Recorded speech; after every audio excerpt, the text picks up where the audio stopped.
Right. அஸ்ஸலாமு அலைக்கும். வணக்கம். Good evening. வாய்ஸ் கிளியரா? ஓ சார், கிளியர் ஆகி. ரைட். சரியா?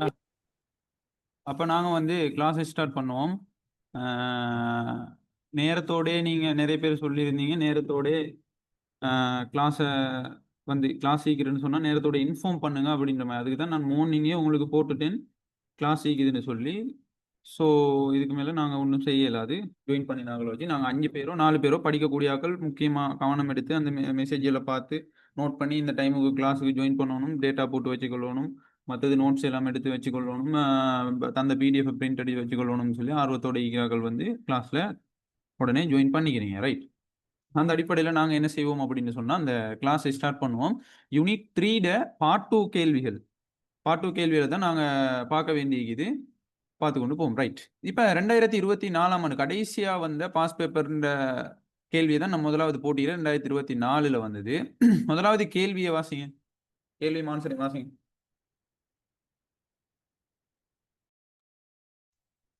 விசேட வரி ஒன்றிற்கும் பெறுமதி அடிப்படையிலான வரிக்கும் இடையிலான வேறுபாட்டை கூறுக. ஒரு விசேட வரியானது ஒரு பொருளின் அல்லது சேவையின் ஒவ்வொரு அலகின் மீதும் ஒரு குறிப்பிட்ட அளவில் வரி விதிப்பதாகும். ஒரு பெறுமதி அடிப்படையிலான வரி பொருளின் அல்லது சேவையின் பெறுமதியின் ஒரு குறிப்பிட்ட சதவீதத்தை வரியாக விதிப்பதாகும்.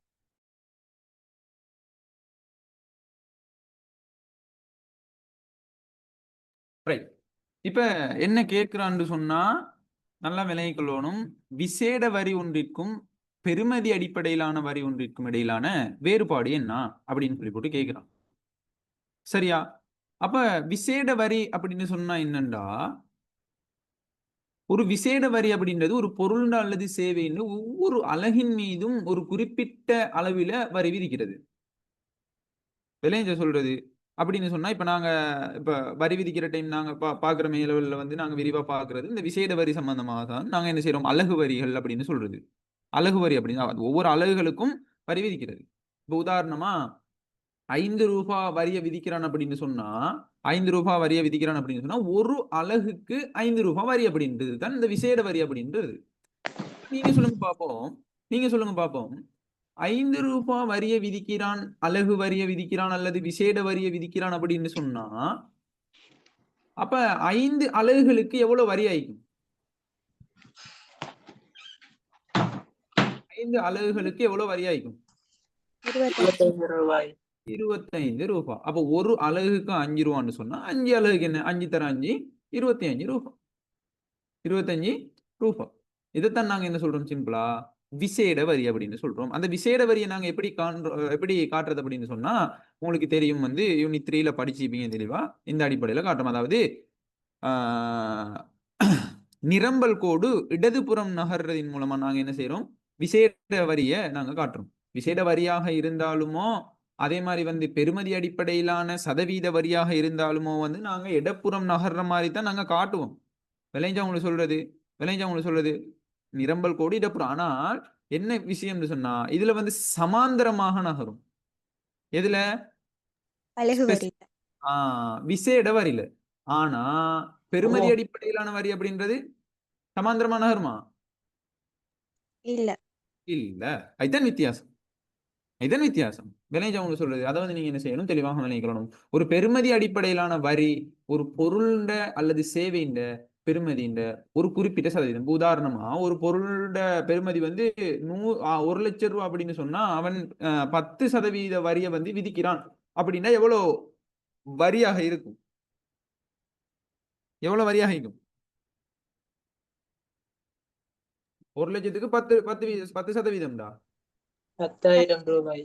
10,000 ரூபாய். விளைஞ்சவங்க சொல்றது அதை வந்து நீங்க என்ன செய்யணும், தெளிவாக விளங்கி கொள்ளணும். இதுதான் வந்து இந்த விசேட வரி பெறுமதி அடிப்படையிலான வரி அப்படின்னு சொல்றது. சிம்பிளான ஒரு கேள்வி. 2024ஆம் ஆண்டு பாஸ் பேப்பர்ல முதலாவது கேள்வியா கேட்கப்பட்ட ஒரு கேள்வி, வரி சம்பந்தமான ஒரு கேள்வி. ரைட். 2வது கேள்வியை வாசிங்க.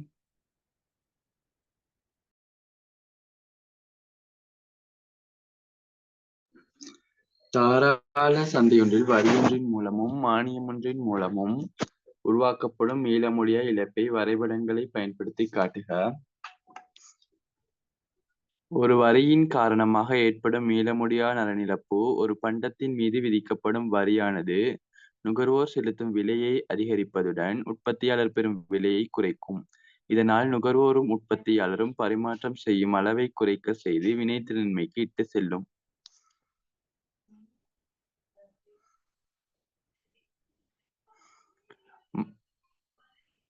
கீழே உள்ளதை ரீட் பண்ணுவா சார். ரீட் பண்ணுங்க. மானியத்திற்கு முன்பு P1 விலையிலும் Q1 தொகையிலும் சந்தை சமநிலை அடையும். மானியம் வழங்கப்பட்ட பின்னர் நுகர்வோர் P2 என்னும் குறைந்த விலையை செலுத்துவர். உற்பத்தியாளர் மானியத்தின் காரணமாக P3 என்னும் உயர்ந்த விலையை பெறுவர். விற்பனை செய்யப்பட்ட புதிய தொகை சமநிலை தொகையாகிய Q1 இனை தாண்டி Q2 வரை அதிகரிக்கும்.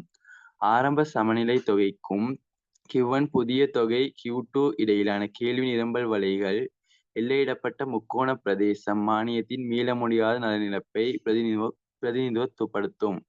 இப்பிரதேசம் மானியத்தின் காரணமாக ஏற்படும் வினைத்திறனற்ற மிகை உற்பத்தியினையும் மிகை நுகர்வினையும் பிரதிபலிக்கின்றது.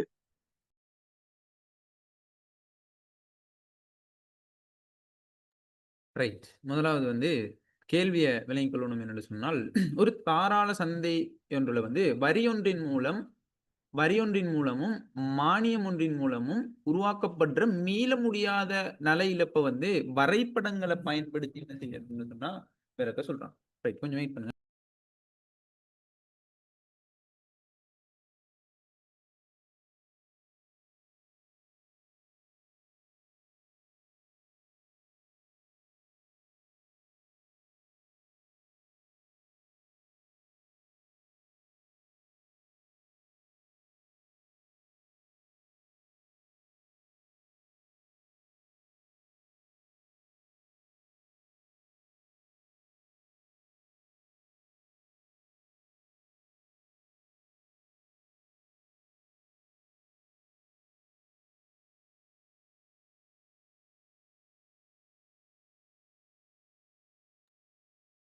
ரைட்.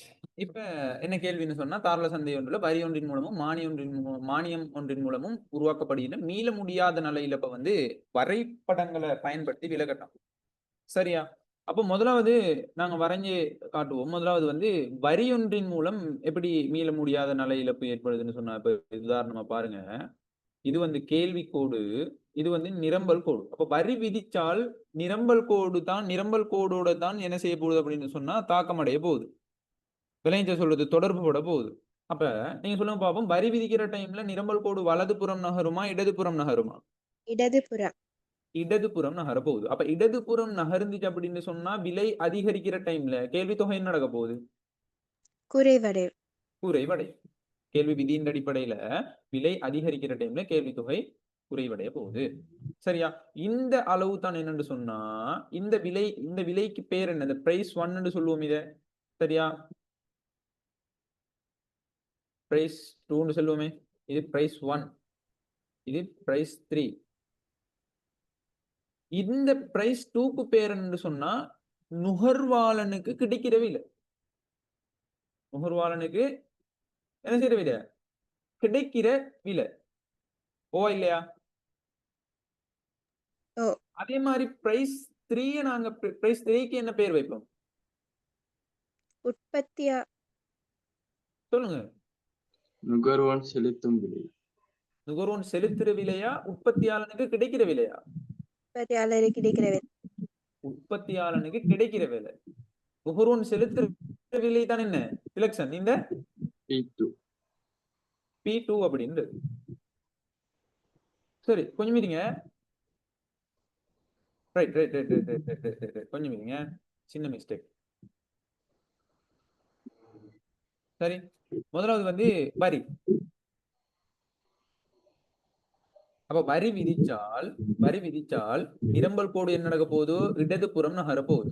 அப்ப சமநிலை விலை, சமநிலை தொகை, விலை அதிகரிக்கும், அதே மாதிரி தொகை குறைவடை. இந்த அளவு வரி விதிக்கிறான். சரி, அப்ப இந்த அளவு தான் வரிந்த அளவு அப்படின்னு சொன்னா, அப்ப இந்த பிரைஸ் 2 எடுத்தா இத பிரைஸ் 3 எடுமே. அப்ப இந்த பிரைஸ் 3க்கு பேர் என்ன?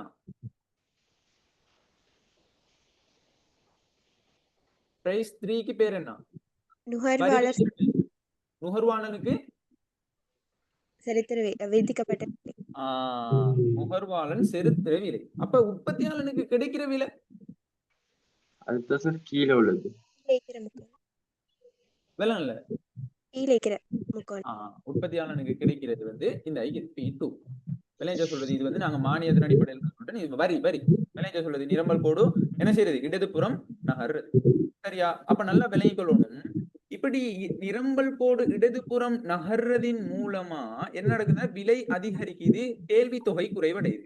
அப்ப இந்த இதுல இருந்து நல்லா விளங்கிக்கணும். வரியின் காரணமாக ஏற்படும் மீள முடியாத நாளைப்பு ஒரு பண்டத்தின் மீது விதிக்கப்படும் வரியின் நுகர்வோன் செலுத்துற விலையை அதிகரிப்பதுடன் உற்பத்தியாளர் பெறும் விலையை வந்து குறைக்கிறது. இதனால் நுகர்வோரும் உற்பத்தியாளரும் பரிமாற்றம் செய்யும் அளவை குறைத்து வினைத்திறனின்மைக்கு இட்டு செல்லுது. அந்த வினைத்திறனின்மையின் அளவு தான் வந்து இந்த அளவு. இதைத்தான் நாங்க என்னன்னு சொல்றோம், என்ன பேர் சொல்லி சொல்றோம், என்ன பேர் சொல்லி சொல்றோம்? மீள முடியாத அரச வரி. மீள முடியாத நிலையில உங்களோட மைக்க மியூட் பண்ணிக்கோங்க. கேட்கிற கேள்வின்ற டைம்ல மட்டும் ஆன்சர் பண்ணுங்க.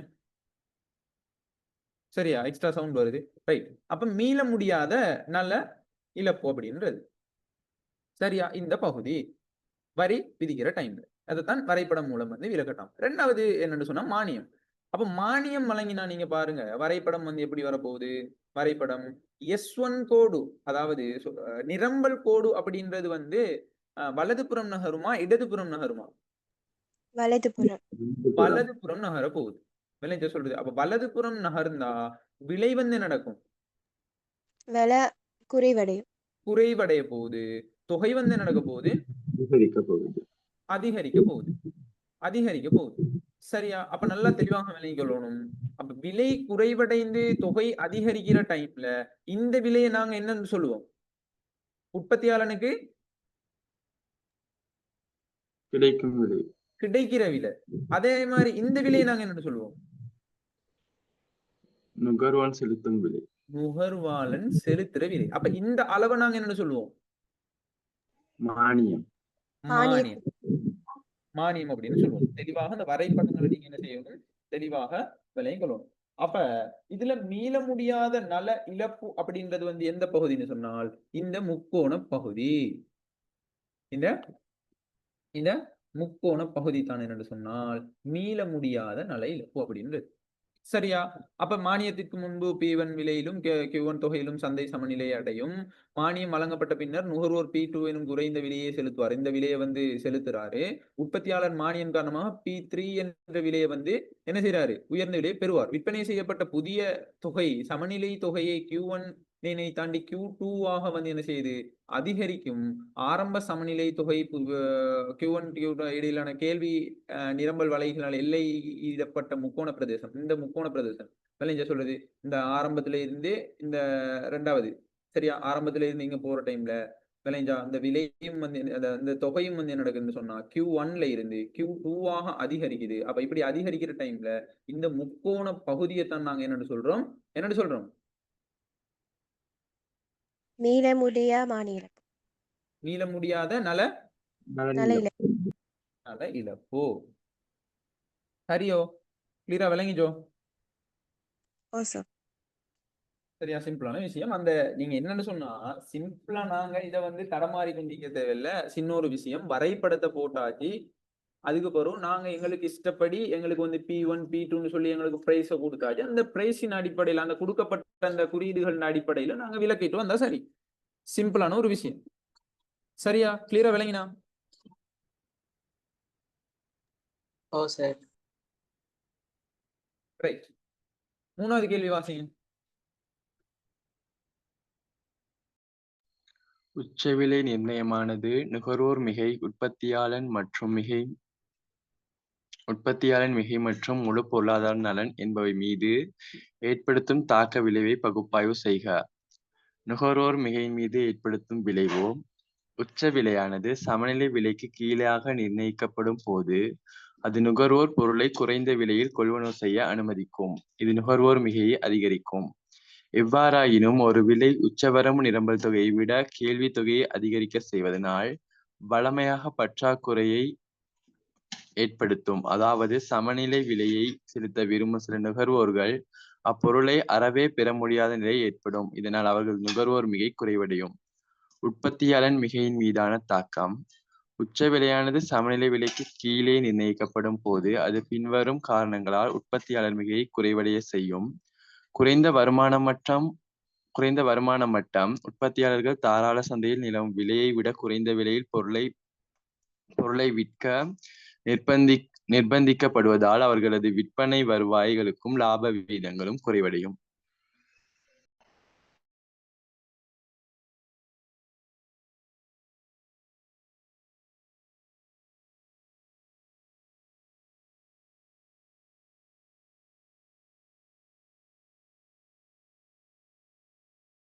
உற்பத்தி குறைவடைதல். குறைந்த விலையின் காரணமாக உற்பத்தியாளர்கள் நிரம்பல் தொகையை குறைக்கலாம். ஒன்றில் உச்சவரம்பு விதிக்கப்பட்ட விலையில் உற்பத்தி செய்வது குறைந்த லாபம் ஈட்டுவதாக இருக்கலாம், அல்லது அவ்விலையில் நட்டத்தை எதிர்கொள்ள நேரிடலாம். இது உற்பத்தியாளர் மிகையினை மேலும் வீழ்ச்சியடைய செய்யும். சந்தையிலிருந்து வெளியேறல். சில உற்பத்தியாளர்கள் குறைந்த விலைகளில் உற்பத்தியை கொண்டு நடத்துவது நிலைத்திருக்க உதவாது என காண்பதால் சந்தையை விட்டு வெளியேறுவர். மொத்த பொருளாதார மிகையின் மீதான தாக்கம்.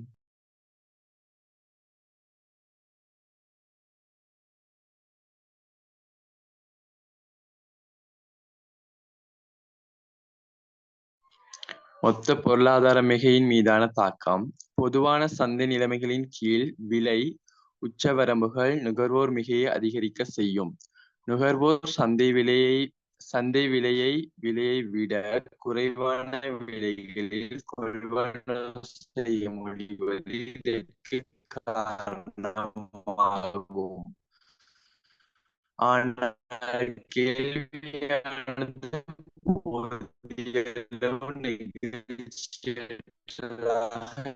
இல்லாவிட்டால் நுகர்வோர் மிகை வீழ்ச்சி அடையலாம்.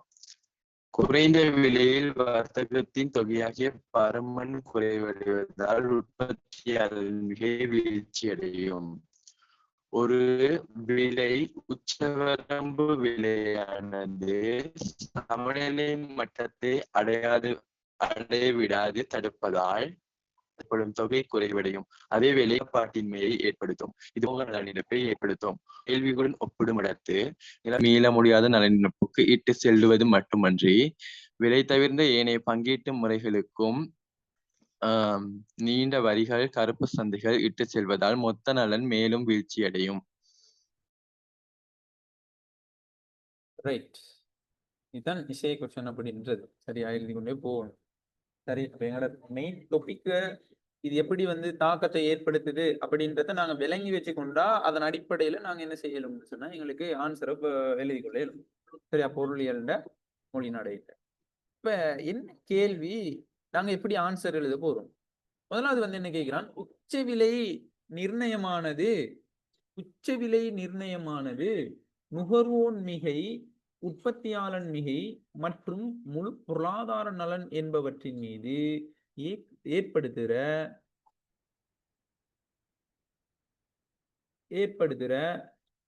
தாக்க விளைவை பகுப்பாய்வு செய்யலாம். என்ன தாக்கத்தை ஏற்படுத்த போகுது இந்த உச்ச விலை நிர்ணயம் அப்படின்றது. சரியா, இப்ப நீங்க விலை கொள்ளணும். எனக்கு ஆரம்பத்துல சொல்லுங்க, இந்த உச்ச விலை நிர்ணயம் அப்படின்னு சொல்ல போகல அது சமநிலை விலைக்கு கீழாக வருமா இல்லது சமநிலை விலையை விட அதிகமாயிக்குமா? கீழாக வரும். உச்சன்னு சொன்னா நீங்க நினைக்கப்படாது அப்ப உயர்ந்தபட்ச கட்டுப்பாட்டு விலை தானே, அப்ப சமநிலை விலையை விட அதிகமா தானே வரணும், அப்படி யோசிக்கப்படாது. விளைஞ்சவங்க சொல்றது சமநிலை விலையை விட குறைவா வரப்போகுது உச்ச விலை அப்படின்னு சொன்னா. உச்ச விலைன்னு சொன்னா உயர்ந்தபட்ச கட்டுப்பாட்டு விலை அப்படின்னு சொன்னா என்ன அர்த்தம்னு நான் உங்களுக்கு சொல்லிக்கிறேன். இதுக்கு முந்தைய உள்ள கிளாஸ்லையும் உயர்ந்தபட்சமா இந்த விலைக்கு தான் நீங்க விற்கலாம். விளைஞ்ச சொல்றது உயர்ந்த பட்சமா நீங்க இந்த விலைக்கு தான் விற்கலாம், அதுக்கு மேல விற்கலாது. இதுதான் உச்சமான விலை. அதுக்கு மேல வித்தா பொருளை நுகர்வோன் வாங்க மாட்டான் அப்படின்ற ஒரு கருத்தை தான் சொல்லுது இந்த உயர்ந்தபட்ச கட்டுப்பாட்டு விலை அப்படின்றது. விளைஞ்ச அவங்களுக்கு சொல்றது. அப்ப உயர்ந்தபட்ச கட்டுப்பாட்டு விலை விதிக்கிற டைம்ல கேள்வி என்ன நடக்கும்? கேள்வி அதிகரிக்கும். நிரம்பல் என்ன நடக்கும்? குறைவடையும். அப்ப அங்கனைக்கு என்ன தாக்கம் உண்டு, பிரதானமான தாக்கம் உண்டு உருவாகுது? மிகை கேள்வி. இந்த பேசிக்கான ஒரு விஷயத்தை நீங்க என்ன செய்யணும், உள்வாங்கிக் கொள்ளணும். ரைட். இப்ப நாங்க விஷயத்துக்குள்ள வரோம். என்னன்னு சொன்னால், இப்ப உச்ச விலை சமநிலை விலைக்கு கீழே நிர்ணயிக்கிற டைம்ல இப்ப நுகர்வோன் மிகையில இவ்வாறான தாக்கத்தை ஏற்படுத்தும் அப்படின்னு சொல்லி போட்டு நாங்க முதலாவது பார்ப்போம். நிர்ணயிக்கப்படுற டைம்ல அது நுகர்வோர் பொருளை குறைந்த விலையில் கொள்வனவு செய்ய அனுமதிக்கும். இது நுகர்வோண்ட மிகைய வந்து என்ன நடக்குது, அதிகரிக்குது. உச்ச விலை நிர்ணயம் அப்படின்றது நுகர்வோண்ட மிகை என்ன நடக்குது, என்ன செய்யுது, அதிகரிக்குது. அதிகரிக்குது. அப்ப எந்த பகுதி அப்படின்னு சொன்னா ஆரம்பத்துல உங்களுக்கு தெரிஞ்சுக்கணும். ஆரம்பத்துல எந்த பகுதி வரும்னு சொன்னா நுகர்வோண்ட மிகை இந்த பகுதியா இல்லையா, இந்த பகுதியா இல்லையா, ஓவா இல்லையா, ஓ அது இந்த பகுதி. ஆனா ஆனா நல்லா விளங்கிக் கொள்ளணும், நல்லா விளங்கிக் கொள்ளணும். இந்த உயர்ந்த பட்ச கட்டுப்பாட்டு விலை விதிச்சிக்க பொறவு எந்த பகுதி வந்து வரும்னு சொன்னா நுகர்வோண்ட மிகை இந்த பகுதி.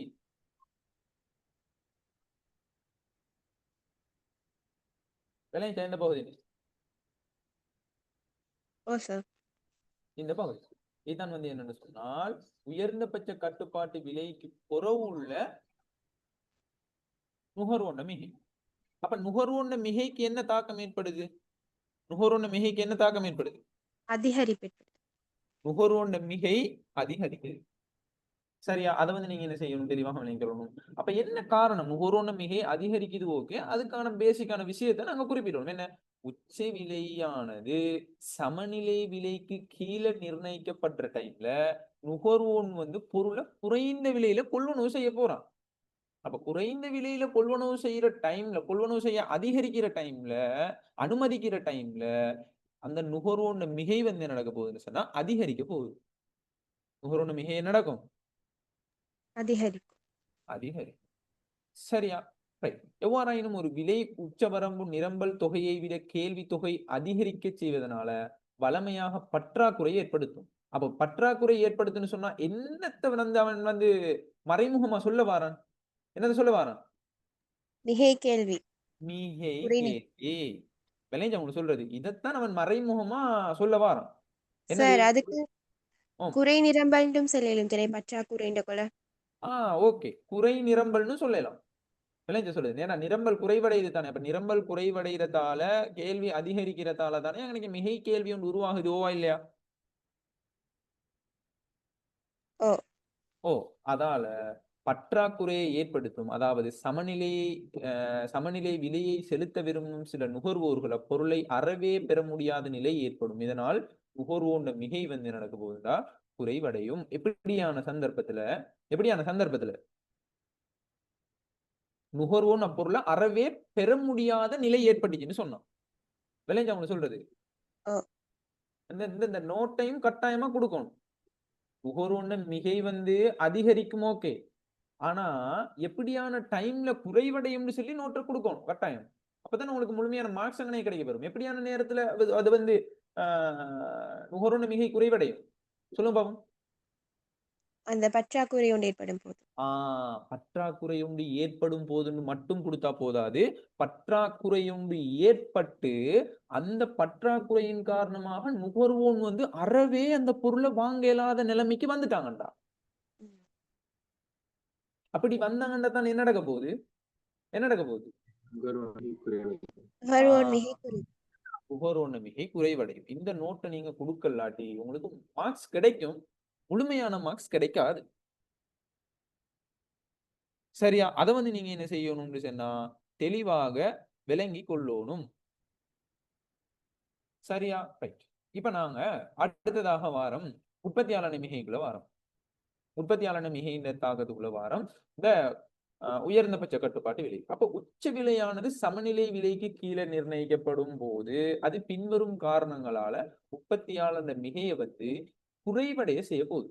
அப்ப குறைவடைய செய்ய போகுதுன்னு சொன்னா உற்பத்தியாளர் மிகை ஆரம்பத்துல இந்த பகுதியை அழைக்கும். ஆனா குறைந்தபட்ச கட்டுப்பாட்டு விலைக்கு புறவு வந்து எந்த பகுதி வரப்போகுது, அந்த சின்ன முக்கோண பகுதி, ஓவா இல்லையா, இந்த முக்கோண பகுதி. அப்ப என்ன விஷயம் நடக்க போகுது, உற்பத்தியாளர் மிகையில குறைவடைய போகுது. அப்ப என்ன காரணம் அதான் நாங்க குறிப்பிட போறோம். முதலாவது குறைந்த வருமான மட்டம், இரண்டாவது உற்பத்தி குறைவடைகிறது, விளைஞ்சா சொல்றது. அதே மாதிரி சந்தையிலிருந்து வெளியேறு. இந்த 3 காரணங்களாலையும் தான் என்ன நடக்க போகுது? என்ன நடக்க போகுது? உற்பத்தியாளர் மிகை குறைவடைதல். குறைவடைய போகுது. முதலாவது பார்ப்போம் இந்த குறைந்த வருமான மட்டம். அப்ப உற்பத்தியாளர்கள் வந்து தாராள சந்தை அப்படின்னு சொன்னா சந்தை பொருளாதாரத்தை சொல்றேன். சந்தை பொருளாதாரத்தை தான் சொல்றேன்னு சொன்னா தாராள சந்தை அப்படின்னு சொல்றது. அப்ப தாராள சந்தையில நிலவுற விலையை விட குறைந்த விலையில பொருளை விற்க நிர்பந்தப்படுத்தப்படுவதால அப்படின்னு சொன்னா என்ன அர்த்தம்? நிர்பந்தப்படுத்தப்படுவதுன்னு சொன்னா என்ன மீனிங் சொன்னா, இந்த விலைக்குத்தான் நீங்க விற்கணும், இதுக்கு மேல நீங்க இந்த பொருளை வித்தீங்கன்னு சொன்னா வெளுப்பன்.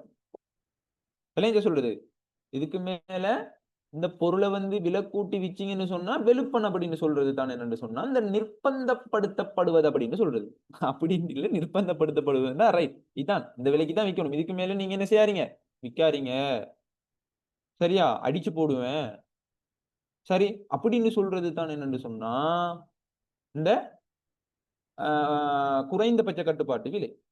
அப்ப விலையை விட குறைந்த விலையில, சந்தை விலையில நிலவுற சமநிலை விலையை விட குறைந்த விலையில வந்து பொருளை விற்கிறதுக்கு கட்டாயப்படுத்தப்படுவதால அவர்களது விற்பனை வருவாய்களும் லாப வீதங்களும் வந்து குறைவடையுது. அப்ப விற்பனை வருவாய்களும் லாப வீதங்களும் குறைவடைஞ்சா உற்பத்தியாளர் மிகைக்கு என்ன நடக்கும்? குறைவு ஏற்படும். குறைவு ஏற்படும். கிளியரா? முதலாவது காரணம் கிளியரா? ஓ சார். நல்லா தெளிவா உள்வாங்கிட்டீங்களா என்ன விஷயம்ன்றத? ரைட். அடுத்ததாக நாங்க பாக்குறோம் உற்பத்தி குறைவடைகிறது. நல்லா விளங்கிக்கணும். உற்பத்தி குறைந்த விலையின் காரணம் உற்பத்தியாளர்கள் நிரம்பல் தொகையை குறைக்கலாம். ஏன் குறைக்கிறாங்க அப்படின்னு சொன்னா லாப வீதங்கள் குறைவடையுது, லாபம் கிடைக்கிற அளவு குறைவடையுது. லாபம் இல்லைன்னு சொன்னா ஒரு உற்பத்தியை அதிகமா செய்ய பார்ப்பான ஒரு உற்பத்தியாளர். நீங்க கேட்கிறீங்க உங்களுக்கு வந்து ஒரு பொருளை வந்து விற்பனை செய்யறதின் மூலமா இல்லாட்டி ஒரு பிசினஸ் ஒண்ணு செய்யறதின் மூலமா உங்களுக்கு லாபம் குறைவா தான் கிடைக்குது அப்படின்னு சொன்னா அந்த பிசினஸ் செய்யறதுக்கு நீங்க மோட்டிவேட் ஆகுவீங்களா? இல்ல. இல்ல. அது ஒரு சலிப்புத்தன்மை ஒன்று ஏற்படும் தானே. அப்ப என்ன செய்வான்? உற்பத்தியை குறைக்க பார்ப்பான். குறைக்கலாம், குறைக்க நேரிடும். விளைஞ்சா உங்களுக்கு சொல்றது. அப்ப ஒன்றில் உச்ச வரம்பு விதிக்கப்பட்ட விலையில உற்பத்தி செய்வது குறைந்த லாபம் ஈட்டுவதாக இருக்கலாம். அது அவ்விலை நடத்தையை எதிர் நோக்கிடலாம். இது உற்பத்தியாளர் மிகை மேலும் வந்து வீழ்ச்சியடைய செய்யுது. அப்ப உற்பத்தி குறைவடைகிறதால உச்ச விலை விதிக்கப்பட்ட உற்பத்தி செய்வது குறைந்த லாபம் ஈட்டுறதால அவன் வந்து என்ன செய்யறான்? உற்பத்தியை குறைக்கிறான். உற்பத்தியை குறைகிறதால என்ன நடக்குதுன்னு சொன்னால் இந்த உற்பத்தியாளர் மிகை வந்து குறைவடையும். சரி, இது 2வது காரணம். 3வது என்னன்னு சொன்னா சந்தையிலிருந்து விலை வெளியேறுறது. சில உற்பத்தியாளர்கள் வந்து குறைந்த விலைகள்ல உற்பத்தியை கொண்டு நடத்துவது நிலைத்திருக்க உதவாது என்பதால சந்தையை விட்டு என்ன செய்வாங்க? வெளியேறுவாங்க. அப்ப சந்தையை விட்டு வெளியேறதுக்கான மிக பிரதானமான காரணம் என்னன்னு சொன்னா, நீங்க இப்ப உதாரணமா நாங்க இப்ப இப்படி எடுத்துக்கொள்வோமே, ஒரு பொருளை உற்பத்தி செய்யறதுக்கு அவனுக்கு செலவு ஏற்படுது, 20 ரூபாய் ஏற்படுதுன்னு சொல்லுவோம். அப்ப அவன் வந்து என்ன செய்யறான்னு சொன்னா ரைட், இப்ப நாங்க வரைபடம் மூலமாவே பார்ப்போமே, சரியா, வரைபடம் மூலமாவே நாங்க பார்ப்போம். அப்ப ஒரு பொருளை வந்து உற்பத்தி செய்யறதுக்கு அவனுக்கு 20 ரூபாய் செலவு ஏற்படுது. அவன் ஒரு 5 ரூபாய் விலைய வச்சு ஒரு 5 ரூபாய் லாபத்துல 25 ரூபாய்க்கு சாமான விக்கிறான். ஒரு பொருளை சாமான 25 ரூபாய்க்கு விக்கிறான். 5 ரூபாய் லாபம் வச்சு தானே விற்கணும். இவ்வளவு கஷ்டப்பட்டு உற்பத்தி செஞ்சு ஆக்களை போட்டு எல்லாம் செஞ்சு அப்பதானே அவனுக்கு ஒரு லாபம் ஒன்று வரும். அப்ப அவன் எல்லா கொஸ்டையும் சேர்த்து 5 ரூபாய் லாபம் வச்சு விக்கிறான். அப்ப விக்கிற டைம்ல அப்ப அரசாங்கம் வந்து தலையிட்டு சொல்றான், நீ 25 ரூபாய்க்கு விக்க இயலாத பொருளை நீ 21 ரூபாய்க்கு தான் விற்கணும் அப்படின்னு சொல்லி ஒரு உத்தரவாத விலையை வந்து விதிக்கிறான். அப்ப அவனுக்கு எவ்வளவு லாபம் ஒரு பொருள்ல? 1 ரூபாய். 1 ரூபாய் தான் லாபம். அந்த 1 ரூபாய் லாபத்தை வச்சு அவனுக்கு வணிகத்தை விரிவடைஞ்சி செய்ய இயலாது. வணிகத்தை அவன் வந்து என்ன செய்வான்? மோட்டிவேட் ஆகவே மாட்டான், உற்சாகப்படுத்தவே மாட்டான். மேலதிகமா வந்து அந்த பொருளை உற்பத்தி சேவைகளை வந்து சரியான முறையில தொடர்ச்சியா கொண்டு போறதுக்கு விரும்ப மாட்டான். அப்ப விரும்ப மாட்டான் அப்படின்னு சொன்னா என்ன செய்வான்? சந்தையை விட்டு வெளியேறிடுவான். ஏன்னா விலை குறைஞ்சிட்டு லாபம் இல்ல, லாபம் இல்லாம செஞ்சு வேலை இல்ல, வேலை இல்லாட்டி என்ன செய்வான்? என்ன செய்வான்? நிப்பாட்டிடுவான். பிசினஸ் நிப்பாட்டிடுவான். விளைஞ்சா? அப்ப பிசினஸ் நிப்பாட்டினான்னு சொன்னா நுகர்வு மிகை நடக்கும்? குறைவடை. அதை வந்து நீங்க என்ன செய்யணும்? தெளிவாக விளங்கிக்கணும். சரி, நுகர்வு மிகையா உற்பத்தியாளர் மிகை? அப்ப அடுத்ததாக நாங்க பாக்குறோம் மொத்த பொருளாதார மிகையில எவ்வாறான தாக்கம் ஏற்படுது. சரி, மொத்த பொருளாதார மிகையில எவ்வாறான தாக்கம் ஏற்படுதுன்னு பார்க்க போறோம். அப்ப பொதுவாக சந்தை நிலைமைகளின் கீழ விலை உச்ச வரம்புகள் நுகர்வோன் மிகையை அதிகரிக்க செய்து நுகர்வோன் சந்தை விலையை விட குறைவான விலையில கொள்வனவு செய்ய முடிவது இதற்கான காரணம். அதை நாங்க ஆரம்பத்துல பார்த்தோம். சரியா? ஆனால் கேள்வியானது போதிய அளவு நெகிழ்ச்சியற்றதாக இல்லாவிட்டால் நுகர்வோன் மிகை என்ன செய்யணும்? வீழ்ச்சி அடையும். அப்படின்னு சொன்னா என்ன?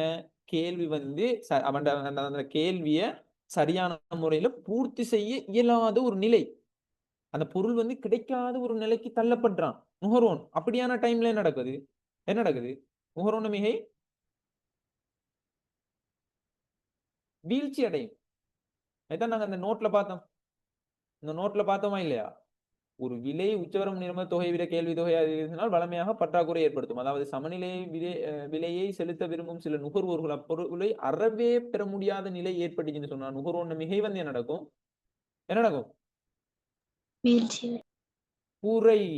குறைவடையும், வீழ்ச்சி அடையும். அதான் சொல்றான். அதான் இங்கேயும் சொல்றான். விளைஞ்ச சொல்றது கேள்வியானது போதிய அளவுல நெகிழ்ச்சியற்றதாக இல்லாவிட்டால் அந்த கேள்வியை சரியான முறையில பூரணமா அவன் பூர்த்தி செய்ய முடியாம ஏந்திக்கின்னு சொன்னா நுகர்வோன் மிகை வீழ்ச்சி அடையும். ஆனா அப்படி ஒரு நிலையொண்டு ஈக்காட்டி என்னது போதிய அளவு நெகிழ்ச்சியற்றதாக இல்லாவிட்டால் தான் என்ன நடக்க போகுது? நுகர்வோன் மிகை வீழ்ச்சி அடைய போகுது. ஆனா நுகர்வோன் மிகை சந்தை நிலைமைகளின் கீழே உச்ச வரம்புகள் நுகர்வோன் மிகை பேசிக்கா அதிகரிக்கும். ஆனா ஒரு காரணத்தால என்ன நடக்க போகுது? நுகர்வோன் மிகை வீழ்ச்சி அடைய போகுது.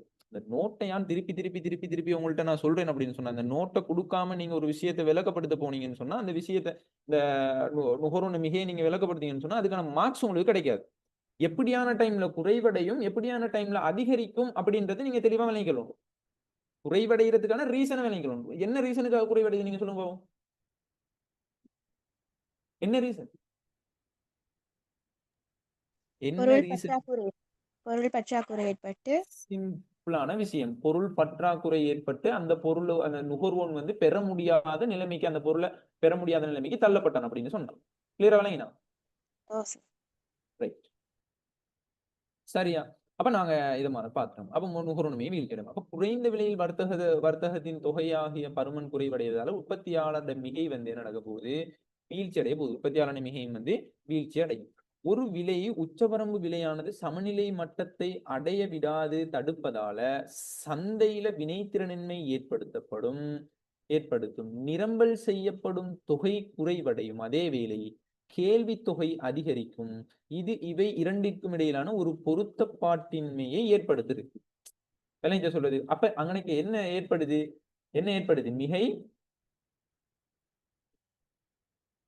மிகை கேள்வி ஏற்படுது. சரியா? அப்ப இது மொத்த பொருளாதார நலன்ல ஒரு இழப்பை அல்லது மீள முடியாத சமூக நல இழப்பை ஏற்படுத்தும். இதுதான் இந்த பொருளாதார மிகையில ஏற்படுத்துற தாக்கம். விளைஞ்சா? அப்ப ஒரு விலை உச்ச வரம்பு பொதுவாக பற்றாக்குறையை இட்டு செல்லும். கேள்வியுடன் ஒப்பிடமிடுத்து நிரம்பல் குறைவாக இருப்பதற்கு இதுவே காரணம். அதாவது மிகை கேள்வியை சொல்றாங்க நீங்க. அப்ப இப்பற்றாக்குறையானது மீள முடியாத நல இழப்புக்கு இட்டு செல்வது மட்டுமின்றி விலை தவிர்ந்த ஏனைய பங்கீட்டு முறைமைகளும் விளைஞ்ச சொல்றது. அப்ப வரிசை முறைகள், கருப்பு சந்தைகள் இதன் காரணமா தான் ஏற்படுது. விளைஞ்சா? இப்ப உதாரணமா ஒரு பொருள் பற்றாக்குறையாக ஈக்குது, ஆனா கேள்வி அதிகரிக்குது அப்படின்னு சொன்னா கேள்வி அதிகமா கேட்கிறான். இப்போ பெட்ரோலுக்கு ஒரு டைம்ல எவ்வளவு விலை பெய்திட்டு ஒரு காலகட்டத்துல இந்த கொரோனா சீசன்ல எல்லாம் பெட்ரோலுக்கு விலை நல்லாவே ஏறிட்டு. ஏன்னா பெட்ரோல் இறக்குமதி இல்லை, பெட்ரோலியம் இறக்குமதி இல்லாத காரணத்தால பெட்ரோலுக்கு விலை என்ன நடக்குது? நல்லா ஏறிட்டு. ஆனா பெட்ரோல் கட்டாயமா அந்த போக்குவரத்துகளுக்கு கட்டாயமா தேவை. விளைஞ்சா சொல்றது. அப்ப அப்படின்னு சொல்ற டைம்ல என்ன செய்வான்னு சொன்னா அந்த பெட்ரோலை வாங்கியே ஆகணும் அப்படின்ற ஒரு கட்டாயப்பாட்டுல இருக்கிற டைம்ல விலை இவ்வளவுக்குத்தான் விலை இந்த பெட்ரோலை விற்கணும் அப்படின்னு சொல்லி ஒவ்வொருவன் ஒரு அரசாங்கம் ஒரு இதோட கட்டுப்பாடு விதிச்சுக்கிறான். ஆனா அதிகமா தேவைதானே யாருக்கு? நுகர்வோனுக்கும் அதிகமா அந்த பொருள் தேவைதானே. அதால என்ன நடக்க போகுதுன்னு சொன்னா கருப்பு சந்தை விலையில நிரம்பலாளன் பொருளை விற்க பார்ப்பான். இதுதான் இந்த கருப்பு சந்தை விலை அப்படின்றது. கருப்பு சந்தை விலையில பொருளை வந்து விற்க பார்ப்பான். ஏனது குருவன் தான் அதிகமா கேட்கிறான் தானே, கேள்வி அதிகமாகிக்குது தானே. கொஞ்சம் வெயிட் பண்ணுங்க, பாங்க கேக்குது.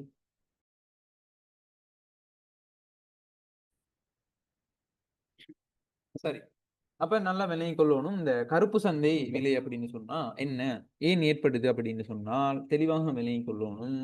கேள்வியோட ஒப்பிடுற டைம்ல நிரம்பல் குறைவாக இருக்குது.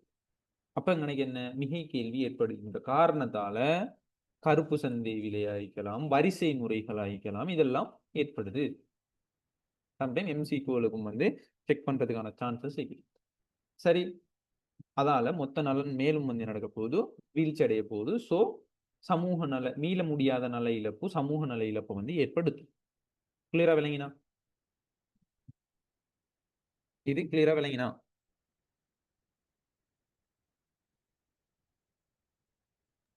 ஓ சார். ரைட். சரி, அடுத்த கேள்விக்கு வருவோம். 4வது கேள்வி. கேள்வி மட்டும் வாசிங்க, ஆன்சரை நாங்க செஞ்சு பார்ப்போம். கேள்வியை ரீட் பண்ணுங்க.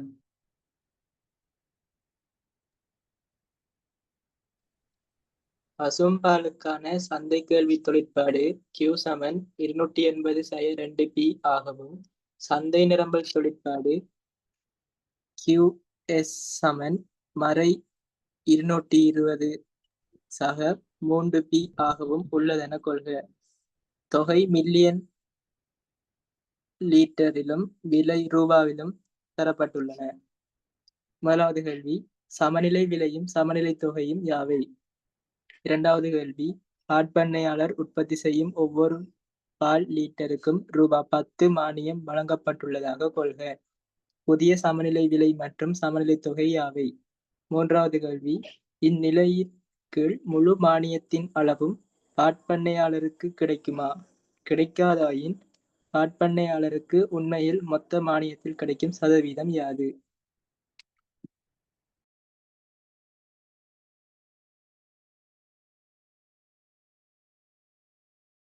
ரைட். அப்ப நாங்க கேள்விக்குள்ள வருவோம். முதலாவது வந்து பசும்பாலுக்கான கேள்வி நிரம்பலையும் கேள்வி சமன்பாட்டையும் நிரம்பல் சமன்பாட்டையும் வந்து தந்திக்கிறாங்க. சரியா? நிரம்பல் தொழிற்பாடு, கேள்வி தொழிற்பாடு QD QSன்னு போட்டுக்கோங்க. ரைட். அப்ப கேள்வி தொழிற்பாடு தந்திக்கிறான் QD சமன் 280/2p, நிரம்பல் தொழிற்பாடு QS சமன் 220/3p அப்படின்னு சொல்லிட்டு சொல்றான். முதலாவது கேள்வி சமநிலை விலை, சமநிலை தொகை. சிம்பிளான ஒரு கேள்வி. அப்ப நாங்க என்ன செய்ய போறோம்? கேள்வியையும் நிரம்பலையும், கேள்வி சமன்பாட்டையும் நிரம்பல் சமன்பாட்டையும் நாங்க சமப்படுத்தும். அப்ப சிம்பிளான ஒரு விஷயம் என்னது, கேள்வி சமன்பாடு QD. கேள்வி சமன்பாடு ஒருக்கா சொல்லுங்க. 280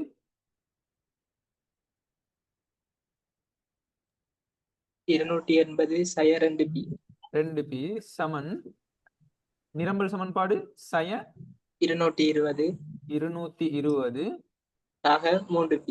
சக 3p. சரியா? இதுதான் இந்த கேள்வி சமன்பாடும் நிரம்பல் சமன்பாடும். அப்ப நாங்க இதை சமப்படுத்தினா 220 சமனுக்கு இங்கால வந்து சொன்னா சக 220, 2p சமனுக்கு இங்கால வந்து சொன்னா சக 2p. அப்ப 280 சக 220 சமன் 3p பிளஸ் 2p. அப்ப சமன் 280 220 எத்தனை? 500. 500 சமன் 5p. அப்ப நாங்க பிரைஸ் தானே, சமநிலை விலையை தானே முதலாவது கண்டுபிடிக்கணும். அப்ப சமநிலை விலையை கண்டுபிடிக்கணும்னு சொன்னால் பெருக்கப்பட்டு இந்த 5ம் p வந்து பெருக்கப்பட்டு இருக்குது. அப்ப நாங்க என்ன செய்யணும்? சமனுக்கு இங்கால கொண்டு வந்தால் பிரிப்படும். அப்ப 500 நாங்க என்ன செய்யணும்? 5ஆல பிரிக்கணும். அப்ப சமநிலை விலை எவ்வளோ? 100 ரூபா. 100 சொல்றது எப்படி சொல்றது? 100 ரூபா. சரியோ? இப்ப அடுத்ததாக நாங்க சமநிலை தொகையை நாங்க கண்டுபிடிக்கணும். அப்ப சமநிலை தொகையை நாங்க கண்டுபிடிக்கணும்னு சொன்னா கேள்வி சமன்பாட்டிலேயோ அல்லது நிரம்பல் சமன்பாட்டிலேயோ நீங்க சமநிலை விலையை கொண்டு வந்து பிரைஸுக்கு பதிலாக சமநிலை விலையை இந்த பிக்கு பதிலாக சமநிலை விலையை கொண்டு வந்து போட்டீங்கன்னு சொன்னா உங்களுக்கு சமநிலை தொகை வந்து கண்டுபிடிக்க இயலும். அப்ப 280 சய 2 பி 2 தர பிரைஸுக்கு பதிலாக எவ்வளவு போட போறோம்? 100 ரூபா. 100 ரூபா. 100 ரூபா. அப்ப 280 சய 2 தர 100 200. 200. 280ல இருந்து 200 போனா 80. 80 அலகுகள். அலகுகள். சரியா? விளங்கல?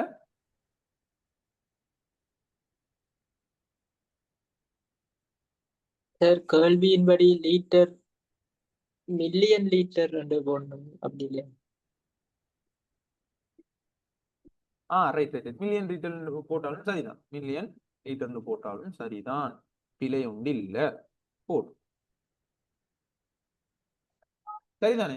கிளியரா? ஓ சார். கேள்வியின் படி தான் நாங்க போடணும். கேள்வியின் படி நீங்க போடுங்க.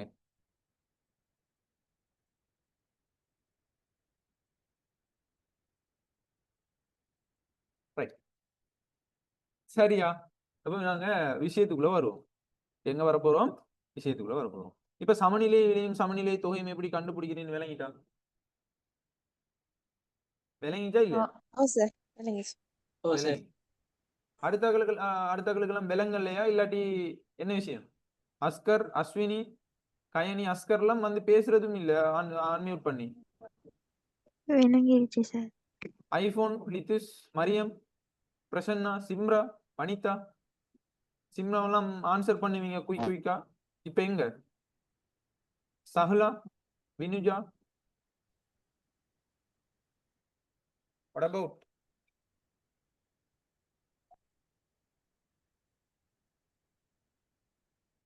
Right.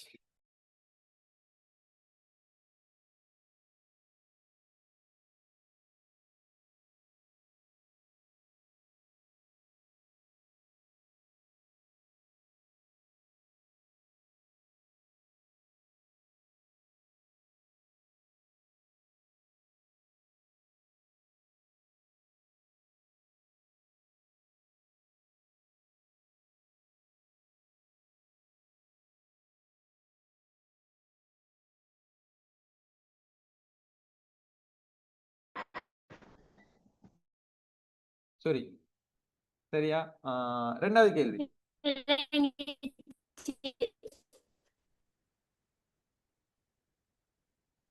ரெண்டாவது கேள்வி. பாட்பண்ணையாளர் உற்பத்தி செய்த ஒவ்வொரு பால் லிட்டருக்கும் ரூபாய் 10 மானியம் 10 ரூபாய் மானியம் வழங்கப்படுவதாக கொள்க. புதிய சமநிலை விலையையும் சமநிலை தொகையையும் கேட்கிறான். சரியா? இப்ப நீங்க என்ன ஐடியாவை சொல்லுங்க பாப்போம். என்ன செய்ய போறீங்க? மானியத்தின் அளவு ஓவரால் ஆன்சர் பண்ணுங்க. என்ன செய்ய போறீங்க? மானியத்துக்கு பின் நிரம்பல் சமன்பாடு கண்டுபிடிக்க போறீங்க ஆரம்பத்துல. சரியா? மானியத்துக்கு பின்னரான நிரம்பல் சமன்பாடை கண்டுபிடிச்சு என்ன செய்ய போறீங்க? அந்த நிரம்பல் சமன்பாட்டோட கேள்வி சமன்பாடை போட்டு சமப்படுத்த போறீங்க. சமப்படுத்தினா என்ன நடக்கும்? உங்களுக்கு என்ன வரும்? புதிய சமநிலை விலையும் புதிய சமநிலை தொகையும் வரப்போகுது. அப்ப நாங்க கண்டுபிடிப்போமா? சிம்பிளா.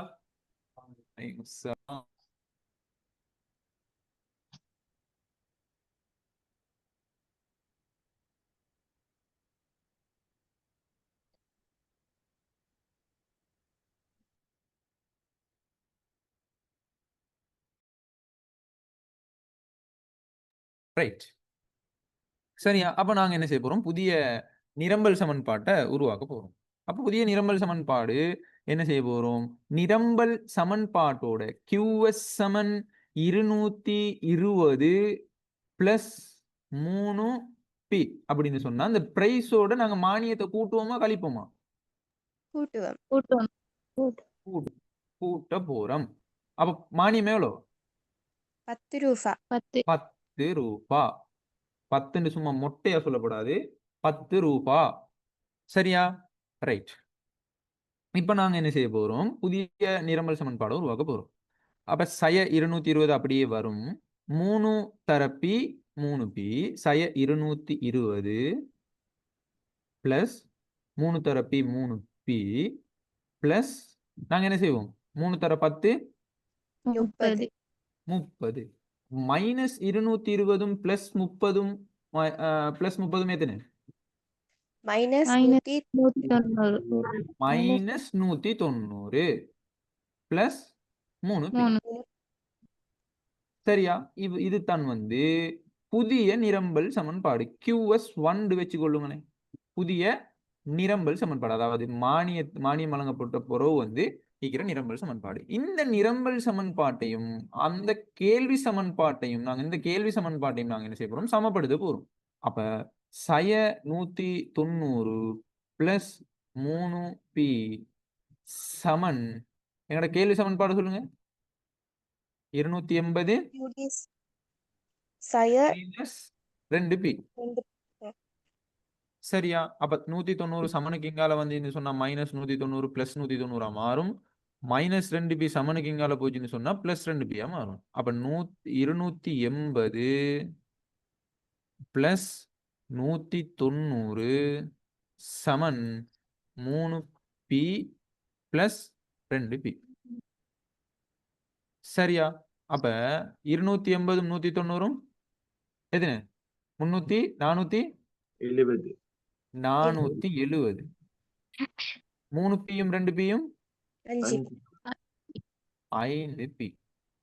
அப்ப நாங்க பிரைஸ் சமநிலை விலையை நாங்க கண்டுபிடிக்கணும். 470 நாங்க எத்தனையால பிரிக்க போறோம்? 5ஆல. 5ஆல பிரிக்க போறோம். அப்ப 470 5ஆல பிரிச்சா 94. எத்தனை? 4. தெளிவா சொல்லிக்கிறேன். திருப்பி 94 ரூபான்னு சொல்லி பழகணும். சும்மா 94 மொட்டையா சொல்லி பழக வேணாம்.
ரைட்.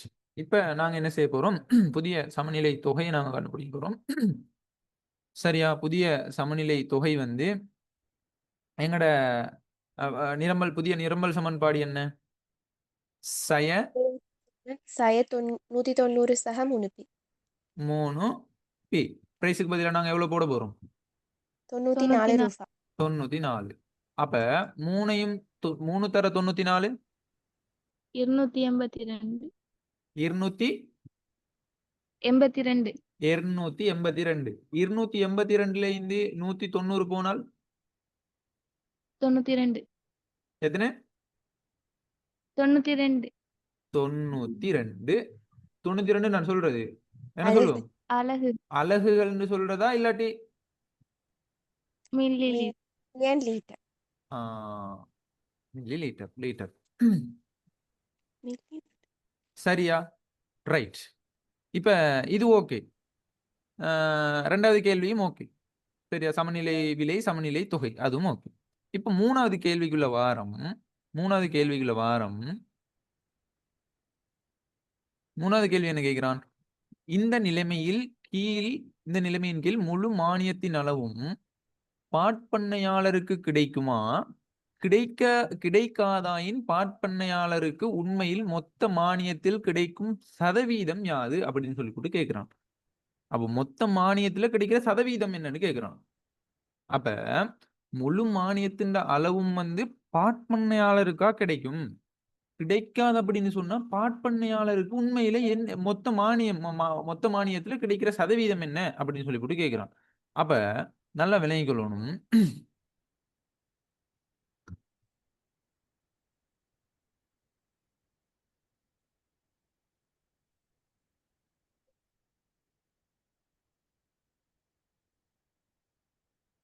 ரெண்டாவது 92 ரைட். இந்த ஆன்சர் சரி. 94 ரைட். இதுவும் ஓகே. இப்ப ஈனா கேள்விக்கு வர மூணாயில ஈனா பாட்பண்ணையாளருக்கு முழு மானியத்தின் அளவும் பெற மாட்டாங்க. மானியத்துக்கு முன்னர் பாட்பண்ணையாளர் லீட்டருக்கு 100 ரூபாவை பெற்றனர். இல்லைங்க, நான் மானியத்துக்கு முன்னர் 100 ரூபாயா இல்லையா? ஓ இல்லையா? சமநிலை விலை 100 ரூபான்னு கண்டுபிடிச்சோமா இல்லையா? ஓ சார். விளைஞ்சா உங்களுக்கு சொல்றது. அப்ப 100 ரூபாயை பெற்றனர். மானியத்தின் பாட்பண்ணையாளர் லீட்டருக்கு மானியத்துக்கு பின்னர், இந்த டைப்பிங் கொஞ்சம் பிழை, மானியத்துக்கு பின்னர் பாட்பண்ணையாளர் லீட்டருக்கு 104 ரூபாவை பெற்றனர்.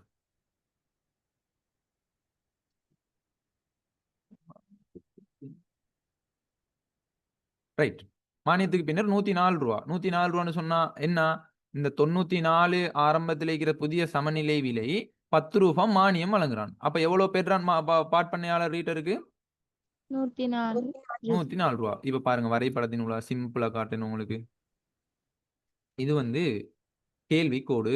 அப்ப கேள்வி சமன்பாட்டுல 280/2 தானே. இந்த 280 விலை பூஜ்ஜியமாகிற டைம்ல கேள்வி தொகையின் அளவு. அப்ப 280. அப்ப கேள்வி தொகை பூஜ்ஜியமாகிற டைம்ல விலையின் அளவு இந்த 2ஆல 280 பிரிங்க. 140. 140. சரியா? இப்ப நிரம்பல் சமன்பாடுல ஏட பெருமதி மைனஸ்ல வந்திக்குதா பிளஸ்ல வந்திக்குதா? மைனஸ்ல. மைனஸ்ல வந்தீங்கன்னு சொன்னா விலை அச்சில இருந்து போகுமா தொகை அச்சில இருந்து போகுமா? விலை அச்சில இருந்து போகுது. இதுல சமநிலை விலை, சமநிலை தொகை. சரியா? சமநிலை விலை எவ்வளவு? 100 ரூபாய். 100 ரூபாய். சமநிலை தொகை 80. இந்த விலை எவ்வளவு ஆயிக்கும்? ஆரம்ப நிரம்பல் விலை எவ்வளவு ஆயிக்கும்? 7.33. எப்படி கண்டுபிடிச்சீங்க? 220 3ஆல பிரிக்கணும். 220 3ஆல பிரிச்சா எத்தனை? 73.33.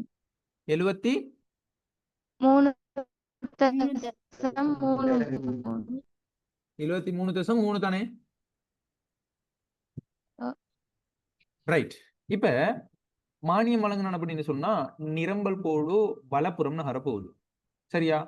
அப்ப வலப்புறம் நகர்ந்தா புதிய நிரம்பல் சமன்பாடு எங்க நாங்க கண்டுபிடிச்சிக்கிறோம்?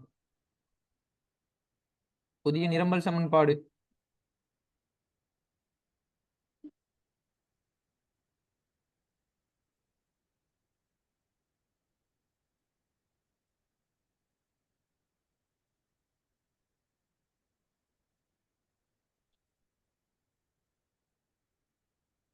இதானே புதிய நிரம்பல் சமன்பாடு. இதான் புதிய நிரம்பல் சமன்பாடு. QS சமன் சய 190 பிளஸ் 3p. குயிக் ஆன்சர் பண்ணுங்க. புதிய நிரம்பல் சமன்பாடு என்ன? 190 ஒரு ஆள் ஆன்சர் பண்ணுங்க. Plus 3p. சரியா? இப்ப நீங்க சொல்லுங்க பாப்போம். ரைட். ஓகே. விலை குறைவடைய போகுது, தொகை அதிகரிக்க போகுது. அப்ப இந்த விலை எவ்வளவு ஆயிக்கும்? 190 3ஆல பிரிங்க. 63.33. 63.3. சரி. இப்ப இது மானியத்தின் அளவு. இந்த விலை புதிய சமநிலை விலை எவ்வளவு? 94. 94. புதிய சமநிலை தொகை 92. 92 அலகுகள் 92. அப்ப இந்த விலை எவ்வளவு ஆயிக்கும்? உற்பத்தியாளன் பெறக்கூடிய விலை 104. எப்படி கண்டுபிடிச்சீங்க? 10 ரூபாய். இந்த 104ல இந்த 94 போனா 10 பேலன்ஸ் வரணும். இந்த பகுதி வந்து 10 ஆயிக்கும். இல்லையா? மானியத்தின் அளவு. இதுதான் மானியத்தின் அளவு அப்படின்னு சொல்றது இந்த பாக்ஸ் பகுதி. ரைட். இப்ப பாருங்க, இப்ப 104 ரூபா வந்து மானியத்தின் பண்ணையாளர் லீட்டருக்கு 104 ரூபாய் பெற்றனர். மானியத்தின் அளவு 10. ஆனால் பண்ணையாளர்கள் பெறுவது லீட்டருக்கு 4 ரூபாய் மட்டுமே ஆகும். ஏன் அது 4 ரூபாய்? ஏன் 4 ரூபாய் பெற்றாங்க? வந்து 100 ரூபாய் கிடைச்சு இப்ப 104 ரூபாய் கிடைக்குது. உங்களுக்கு விலைஞ்ச சொல்றது 100 ரூபாய் கிடைச்சது 104 ரூபாயா அதிகரிச்சுக்குது. அப்ப எவ்வளவு அவங்களுக்கு கிடைக்குது? இப்ப 104 ரூபாய் தான் அவங்களுக்கு கிடைக்குது. சோ 4 ரூபாய் தான் மானியத்தின் அளவு 10. ஆனால் பண்ணையாளர்கள் பெறுவது 4 ரூபாய் மட்டுமே ஆகும். அப்ப பண்ணையாளர்கள் பெற்றுக்கொண்ட மானியத்தின் சதவீதம் எப்படி பார்க்கணும்? 10 ரூபாய்க்கு தான் 4 ரூபாய் கிடைக்குதுன்னு சொன்னா 100 ரூபாய்க்கு எவ்வளவுன்னு பார்த்து நாங்க சதவீதம் காணணும். பாருங்க, மெட்ஸை கொண்டு போய் எங்க கொண்டு போட்டிக்கிறான்னு விளைஞ்சா அதான் மெட்ஸ் தெரிஞ்சுக்கணும்னு சொல்றது ஏழு வரும்போது. சரியா? அப்ப சதவீதம் எப்படி காண்றது? அப்ப இதையும் வெட்டினா 4 தர 10 எத்தனை? 40. சும்மா சொல்றது அவங்களுக்கு. அப்படியா? நான் சொல்லி தந்தேன் ஆன்சர் பண்ற டைம் 40% சதவீதம் விளைஞ்சா. இந்த கேள்வி கிளியரா விளங்கினா இல்லையா? நல்ல தெளிவா விளங்கினா என்ன சரி? டவுட் யாருக்கு சரி?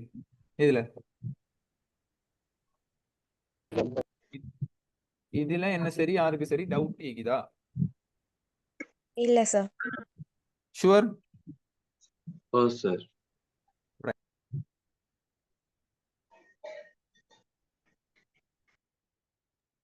ரைட். இப்ப 2024 இவ்வளவு கேள்வி தான் கேட்டது. இப்ப நாங்க 2023 பாஸ் பேப்பருக்கு வரோம். முதலாவது கேள்வி வாசிங்க.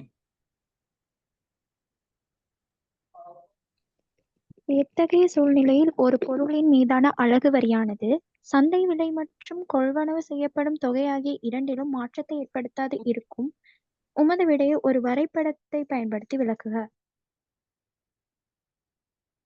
சந்தையில் நிலவும் மிகவும் விசேடமான நிலையின் கீழ் ஒரு அலகு வரியானது சந்தை விலையிலும் கொள்வனவு செய்யப்படும் தொகையிலும் எந்தவித மாற்றங்களையும் ஏற்படுத்தாது விடலாம்.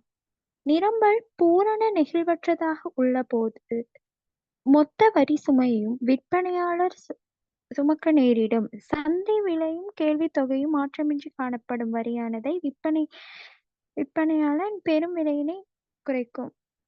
கீழுள்ள வரைபடம் பூரண நெகிழ்வற்ற நிரம்பல் வலையையும் சாதாரண கேள்வி வலையையும் காட்டுகிறது. வரி அறவிடப்படாத போது விலை 50 ரூபாய் ஆகும். கேள்வி தொகை 100 பொருட்கள் ஆகும்.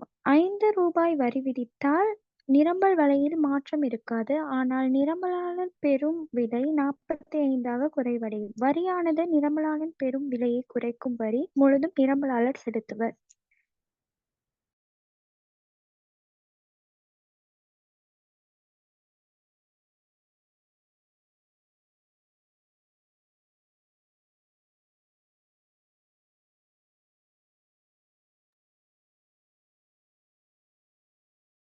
ரைட்.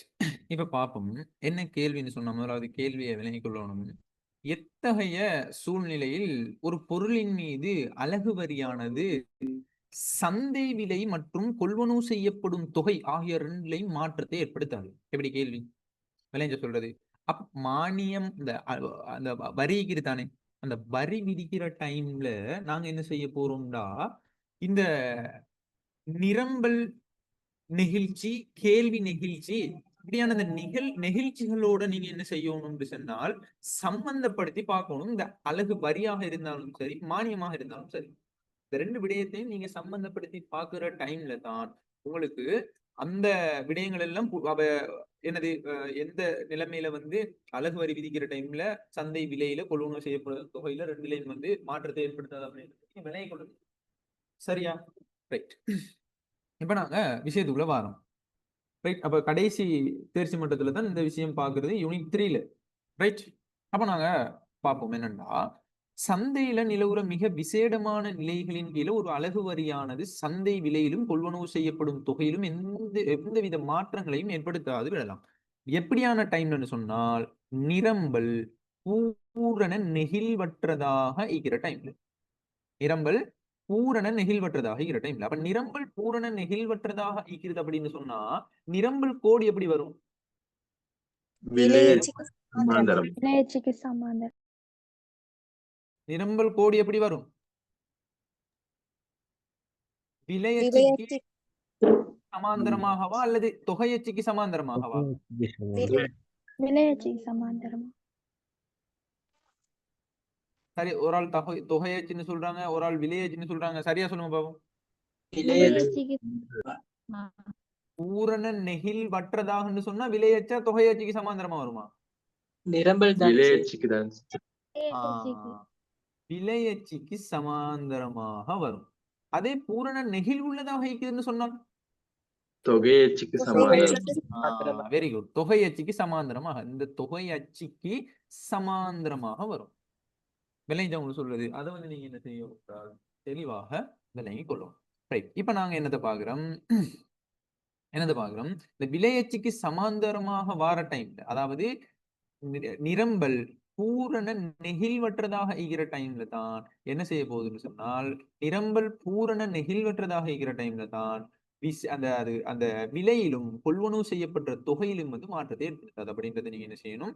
தெளிவாக விளங்கிக் கொள்ளணும். சரியா? ரைட், இது கேள்வி. ரைட், இப்ப சரி, ரைட், நாங்க ரைட், இப்ப நீங்க இத வாசிங்க.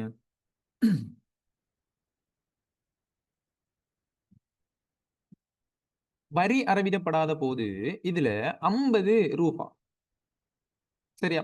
வரி வந்து அறவிடப்படாத டைம்ல 50 ரூபாயும் கேள்வி தொகை 100 பொருட்களும் ஆகும். 5 ரூபாய் வரி விதித்தா நிரம்பல் வலையில எந்த மாற்றமுமே ஈக்காது. எப்படியான சந்தர்ப்பத்துலன்னு சொன்னா நிரம்பல் பூரண நெகிழ்வற்றதாக இருக்கிற டைம். அப்ப நிரம்பல் பூரண நெகிழ்வற்றதாக ஈக்கிற டைம்ல என்ன நடக்கும்? நிரம்பல் வலையில மாற்றம் ஈக்காது. அப்படியே தான் நீங்க போகுது. சரியா? இதுல 100. சரி, ஆனா இதுல என்ன கேஸ்ன்னு சொன்னால் நிரம்பலாளர் பெறும் விலை 45 குறைவடைய போகுது. அப்ப வரியானது நிரம்பலாளர் பெறுற விலையை குறைக்கும். வரி முழுவதும் வந்து நிரம்பலாளர் தான் செலுத்த போறாங்க. வரி முழுவதும் நிரம்பலாளர் தான் செலுத்துவாங்க. ஆனா இதுல என்ன கேஸ் நீங்க என்ன விலகிக் கொள்ளணும்னு சொன்னா விலை அதுதான். என்னது? சமநிலை விலை வந்து அதுதான். என்னது? 50 ரூபாய், அதே மாதிரி 100 அலகுகள். அப்ப சமநிலை விலையிலையும் சமநிலை தொகையிலையும் வந்து மாற்றம் ஈக்காது. ஆனா இதுல என்ன நடக்க போகுதுன்னு சொன்னா 5 ரூபாய் வரி வந்து அரசாங்கம் விதிச்சா நிரம்பல் வலையில மாற்றம் ஈக்காது. நிரம்பலாளர் பெறுகின்ற விலை 45 குறையும். 50ல இருந்து 45 குறையும். விளங்கிட்டா? அப்ப 5 ரூபாய் என்ன நடக்க போகுது? அரசாங்கத்துக்கு போக போகுது. இந்த பேலன்ஸ் 5 ரூபாய் என்ன நடக்க போகுது? அரசாங்கத்துக்கு போக போகுது. இந்த பகுதி வந்து அரசாங்கத்துக்கு போக போகுது. ஆனா நுகர்வோனுக்கு வந்து கிடைக்கிற விலை வந்து எவ்வளோ? நுகர்வோன் வந்து அந்த பொருளை பெற்றுக்கொள்ற விலை 50 ரூபாய். அதான் சமநிலை விலை அப்படின்னு சொல்றது. விளைஞ்சா? ஆனா உற்பத்தியாளனுக்கு கிடைக்கிற விலை எவ்வளோ? 45 ரூபாய். அப்ப 5 ரூபாய் எங்க போக போகுது? ஓம் சொல்லுங்க. அப்ப நுகர்வாளர் மிகையில எந்த ஒரு மாற்றம் ஏற்படாது, உற்பத்தியாளர் மிகை மட்டும் குறைவடையும். அண்ணாரி விளைஞ்ச அவங்க சொல்றது. இதை வந்து நீங்க என்ன செய்யணும்? தெளிவாக விளங்கிக் கொள்ளணும். ஆனா இதுல கேட்கப்பட்ட கேள்வி வந்து நாங்க அந்த மிகையோட சம்பந்தப்படுத்தியா சொல்லுவோம்? இல்ல, எதோட சம்பந்தப்படுத்தி நாங்க விலக போறோம்? வரியோட சம்பந்தப்படுத்தி விலக போறோம். சமநிலை விலையோடையும் சமநிலை தொகையோடையும் தான் சம்பந்தப்படுத்த போறோம். விளைஞ்ச அவங்க சொல்றது அதுதானே கேள்வியில கேட்டீங்க பாருங்க. மொத்த வரிச்சுமை விற்பனையாளர் சுமக்க நேரிடும் விலையும் சந்தை சமநிலை விலையும் கேள்வி தொகையும் மாற்றமின்றி காணப்படும் வரியானது விற்பனை. ரைட், இந்த பாருங்க கேள்வி இந்த இது சரியா? வரியானது சந்தை விலை மற்றும் கொள்வனவு செய்யப்படும் தொகை ஆகிய இரண்டிலும் மாற்றத்தை ஏற்படுத்தாது இருக்கும். உமது விடைக்கான ஒரு வரைபடம். அப்ப என்ன கேள்வி கேட்டுக்கிறானோ அந்த அடிப்படையில தான் நாங்க ஆன்சரை விளக்கணும். அந்த அடிப்படையிலே தான் நாங்க போகணும். விளைஞ்சா? சார்.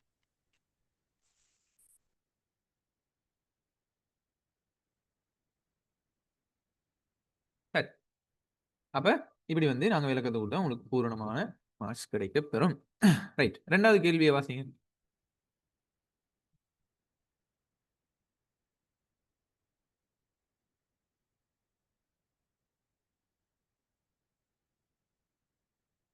இரண்டாவது கேள்வியை வாசிங்க.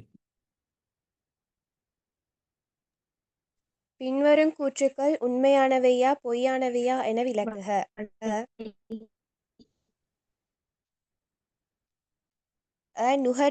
நுகர்வோன் மிகையானது வரைபட ரீதியில் கேள்வி வலைக்கு கீழும் நிரம்பல் வலைக்கும் மேலும் உள்ள பிரதேசத்தினால் காட்டப்படும். கீழும் நிரம்பல் வலைக்கு மேல்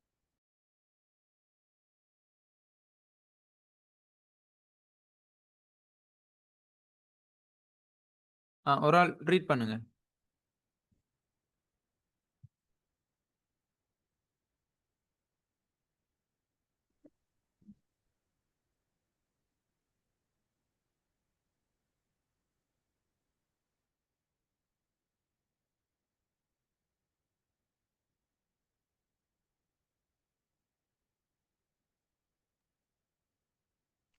குயிக்கா.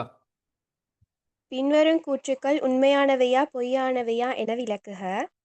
நுகர்வோர் மிகையானது வரைபட ரீதியில் கேள்வி வலைக்கு கீழும் நிரம்பல் வலைக்கு மேலும் உள்ள பிரதேசத்தினால் காட்டப்படும். பிழை. பிழைன்னு போட்டிக்குது சார். அது பிழை. இதுதான் ஆன்சர். பிழை. இதான் கேட்டுக்கிறான் உண்மையானவையா பொய்யானவையான்னு கூற சொல்லிக்கிறான். இதுல பொய்யானவைன்னு போட்டா சரி. Okay sir. ஓகே. நுகர்வோர் மிகையானது வரைபடத்தில் கேள்வி வலைக்கும் உட்புறம் சந்தை விலைக்கு வெளிப்புறமும் உள்ள பிரதேசத்தினால் காட்டப்படும். இது நுகர்வோர் பொருளுக்கு செலுத்த தயாரான அதிகபட்ச விலைக்கும் செலுத்திய விலைக்கும் இடையிலான வேறுபாடு ஆகும்.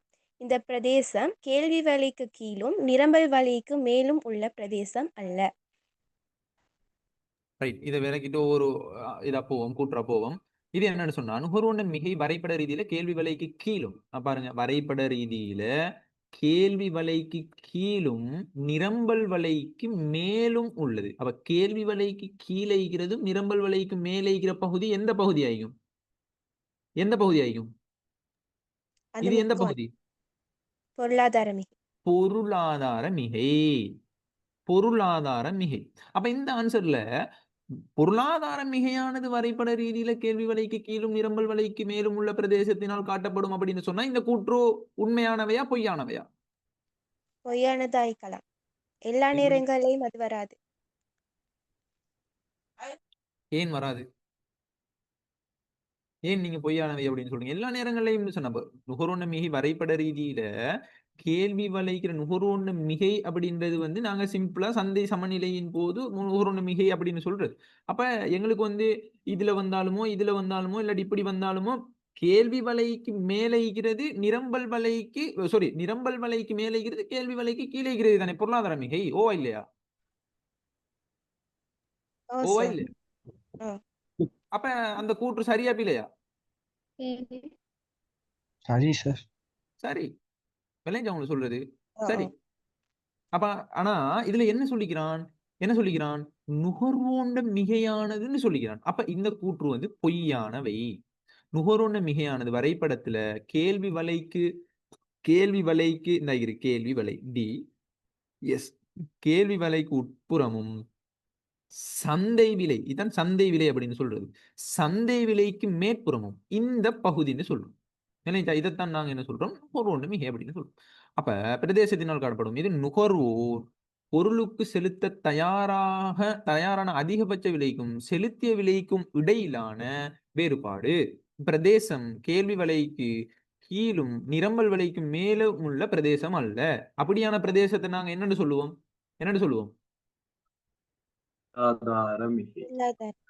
பொருளாதார மிகை அப்படின்னு சொல்லுவோம்.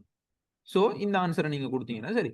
அப்ப சமநிலை விலைக்கு அந்த சந்தை விலைக்கு மேலையும் அதே மாதிரி கேள்வி வலைக்கு கீழேயும் உள்ள இந்த முக்கோண பகுதியை தான் நாங்க என்னன்னு சொல்லுவோம்?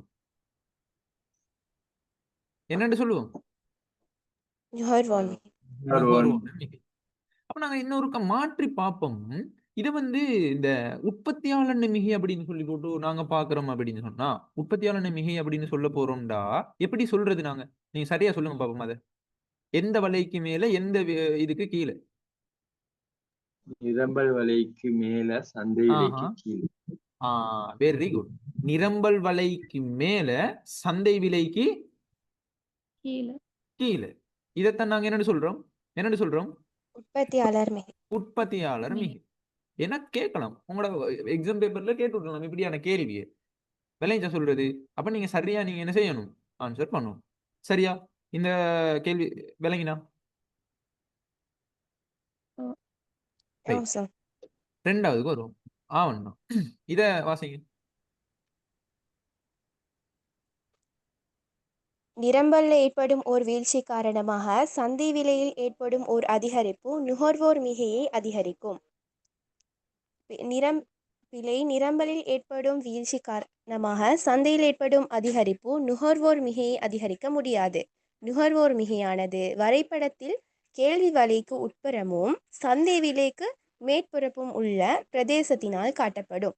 அப்ப நிரம்பல் வீழ்ச்சி காரணமாக விலை அதிகரிக்கும் போது கேள்வித்தொகை குறைவடையும். இது நுகர்வோர் மிகையில் வீழ்ச்சியை ஏற்படுத்தும்.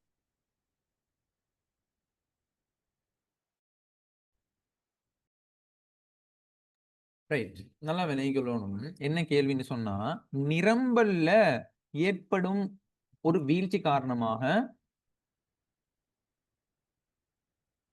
சரியா?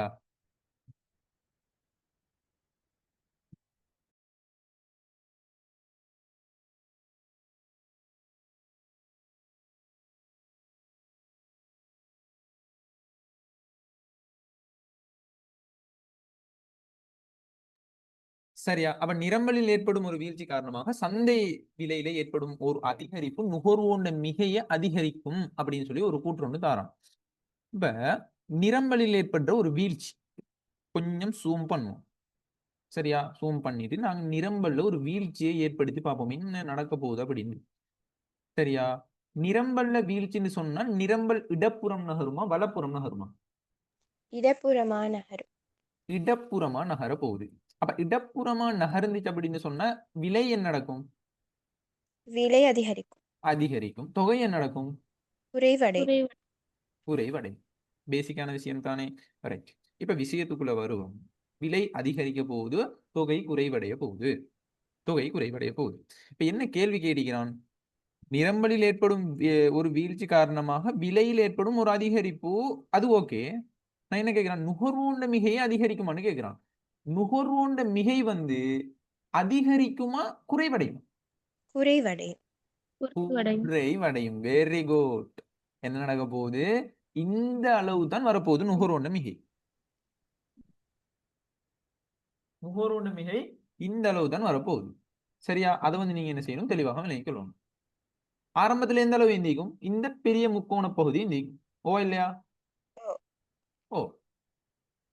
ரைட். அப்ப இந்த கூற்று சரியா பிழையா? பிழை. பொய்யானது. அப்ப நிரம்பலில் ஏற்படும் வீழ்ச்சி காரணமாக சந்தை விலையில் ஏற்படும் அதிகரிப்போ நுகர்வோண்ட மிகையை அதிகரிக்க முடியாது. நுகர்வோண்ட மிகையானது வரைபடத்தில் கேள்வி வலைக்கு உட்புறமும் இந்த கேள்வி வலைக்கு உட்புறமும் மேற்புறமும் உள்ள பிரதேசத்தினால் காட்டப்படும். சந்தை விலைக்கு மேற்புறமும் உள்ள பிரதேசத்தினால காட்டப்படும் நிரம்பல் வீழ்ச்சி காரணமாக விலை அதிகரிக்கும் போது கேள்வி தொகை குறைவடையும். இது நுகர்வோண்ட மிகையில வீழ்ச்சி ஏற்படுத்த போகுது. சரியா? கேள்வி தொகை நடக்கும்போது குறைவடைய போகுது. சோ நுகர்வோண்ட மிகையில வீழ்ச்சி ஏற்படுத்தும் அப்படின்னு சொல்லி நீங்க குறிப்பிட்டா சரி. ரைட். வரைபடம் இதையும் உங்களுக்கு காட்டி தந்தீங்க. அப்ப இது எதோட சம்பந்தப்பட்டதை நாங்க அவன் சிம்பிளா நிரம்பல வீழ்ச்சி எது ஏற்படுத்துறது வரியை நாங்க சொல்லிடுமா?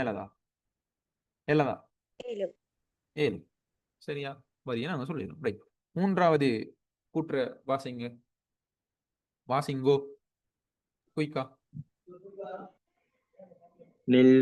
கேள்வியில் ஏற்படும் ஒரு வீழ்ச்சி காரணமாக ஒரு பொருளின் சந்தை விலை வீழ்ச்சி அடையுமாயின் மேலதிக உற்பத்தியாளர் மிகை உருவாக்கப்படும். பிழை.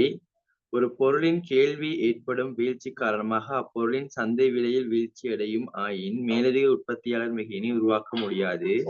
கேள்வி வீழ்ச்சியடையும் போது குறைந்த விலையில் உற்பத்தியாளர் அதே தொகையினை வழங்க விரும்ப மாட்டார். இந்த சந்தர்ப்பத்தில் உற்பத்தியாளர் மிகை வீழ்ச்சியடையும். ரைட். இப்ப என்ன கேக்குறான்டா, கேள்வியில ஏற்படும் ஒரு வீழ்ச்சி. அப்ப கேள்வியில ஒரு வீழ்ச்சி. அப்ப நாங்க குயிக்கா நாங்க படத்தை கொஞ்சம் போட்டுருவோம் உடனே. கேள்வியில வீழ்ச்சி ஏற்பட போகுது. இது நிரம்பல் கோடு, இது கேள்வி கோடு. அப்ப கேள்வியில வீழ்ச்சின்னு சொன்னா கேள்வி இடப்புறம் நகருமா வலப்புறம் நகருமா? வல வலப்புறமா இடப்புறமா? கேள்வி வீழ்ச்சின்னு சொன்னா வலப்புறம். கேள்வியில வீழ்ச்சின்னு சொன்னா கேள்வி கோடு இடப்புறமா வலப்புறமா? வலப்புறம். இடப்புறம். இடப்புறம். இடப்புறம். மரியம் இடப்புறமா? கேள்வி அதிகரிப்புன்னு சொன்னா தான் மரியம் என்ன நடக்கும்? கேள்வி கோடு வலப்புறம் நகரும். கேள்வி வீழ்ச்சின்னு சொன்னால் வலப்புறமா இடப்புறமா? இடப்புறம். இடப்புறம். இப்படி குறைவடைய போது கேள்வி. இப்படி குறைவடைஞ்சா நீங்க சொல்லுங்க பாப்போம், சமநிலை விலையிலையும் சமநிலை தொகையிலையும் என்ன தாக்கம்? சமநிலை விலையும் தொகையும் குறைவடையும். சமநிலை விலையும் தொகையும் குறைவடைய போகுது. சரியா? இப்ப என்ன கேக்குறான்டா, கேள்வியில் ஏற்படும் வீழ்ச்சி காரணமாக ஒரு பொருளின் சந்தை விலை வீழ்ச்சி அடையும். ஓகே. ஆயின் மேலதிக உற்பத்தியாளர் மிகை உருவாக்கப்படுமா? உற்பத்தியாளர் மிகை ஆரம்பத்துல இப்படி இருந்தது, இப்ப எவ்வளவா எந்த அளவாயிக்கும்? கீழே இருக்கிற முக்கோணம். கீழே இருக்கிற முக்கோணம் இந்த பகுதியா என்ன செய்ய போகுது? ஆக போகுது. இந்த பகுதியா ஆகிச்சுன்னு சொன்னா உற்பத்தியாளர் மிகை உருவாக்கப்படுதா அல்லது உற்பத்தியாளர் மிகை இழக்கப்படுதா? இழக்கப்படுது. இழக்கப்படுது, குறைவடையுது.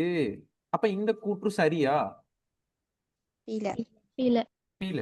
பச்சை பீலன்னு சொல்றீங்க என்னோட மொழி நடையில. சரியா? அப்ப ஒரு பொருளின கேள்வி வீழ்ச்சி காரணமாக அப்பொருளின சந்தை விலை வீழ்ச்சி அடையுமாயின் மேலதிக உற்பத்தியாளர் மிகையினை உருவாக்க முடியாது. கேள்வி வீழ்ச்சி அடையும் போது குறைந்த விலையில உற்பத்தியாளர் அதே தொகையினை வழங்க விரும்ப மாட்டார். இந்த சந்தர்ப்பத்துல உற்பத்தியாளர் மிகை நடக்க போகுது, வீழ்ச்சி அடைய போகுது. அப்ப இழக்கப்பட போகுது. அப்ப உற்பத்தியாளர் மிகை உருவாக்கப்படும் அப்படின்றது அதிகரிக்கும் அப்படின்றது பச்சை பிழை. சரியா? இது கிளியரா விளங்கினா? ரைட். அப்ப அடுத்த கேள்விக்குள்ள வாரம். சுப்பிரி கேள்வி ஒன்று, கணக்கு கேள்வி ஒன்று இன்ட்ரெஸ்ட் ஆகிக்க போகுது. சரியா? எல்லாம் காத்துல பறக்க போறீங்க. அப்ப ஏன் தெரியுமா? இப்ப இந்த காத்துல பறக்க போறன்ற வேர்டு நாங்க சொல்றேன். இப்படி கணக்குகள் வந்துச்சுன்னு சொன்னா எங்களுக்கு இன்ட்ரெஸ்ட் ஒன்று வரணும். மடி அந்த சமப்படுத்தி அதை நிரம்பல் புதிய நிரம்பல் சமன்பாடு உருவாக்கி அந்த வரைபடங்கள் எல்லாம் போட்டு இப்ப நல்லா ஆயிக்கும்.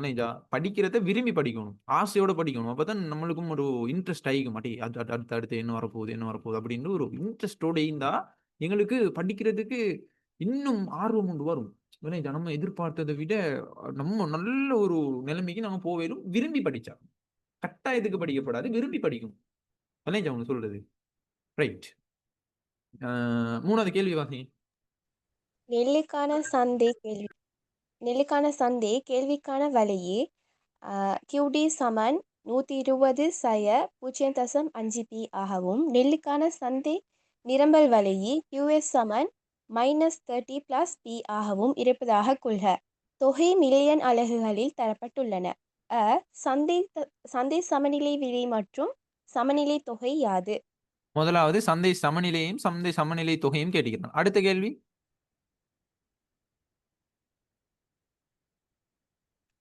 ஆவண்ணா.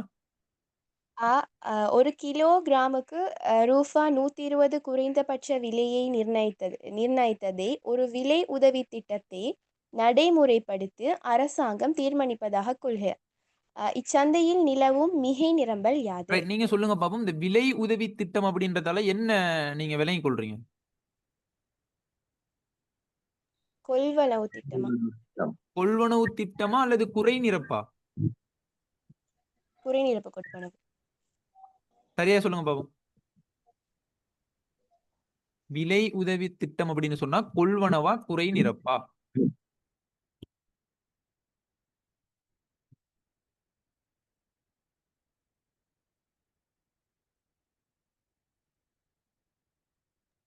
மிகை நிறம் மிகை நிரம்பல்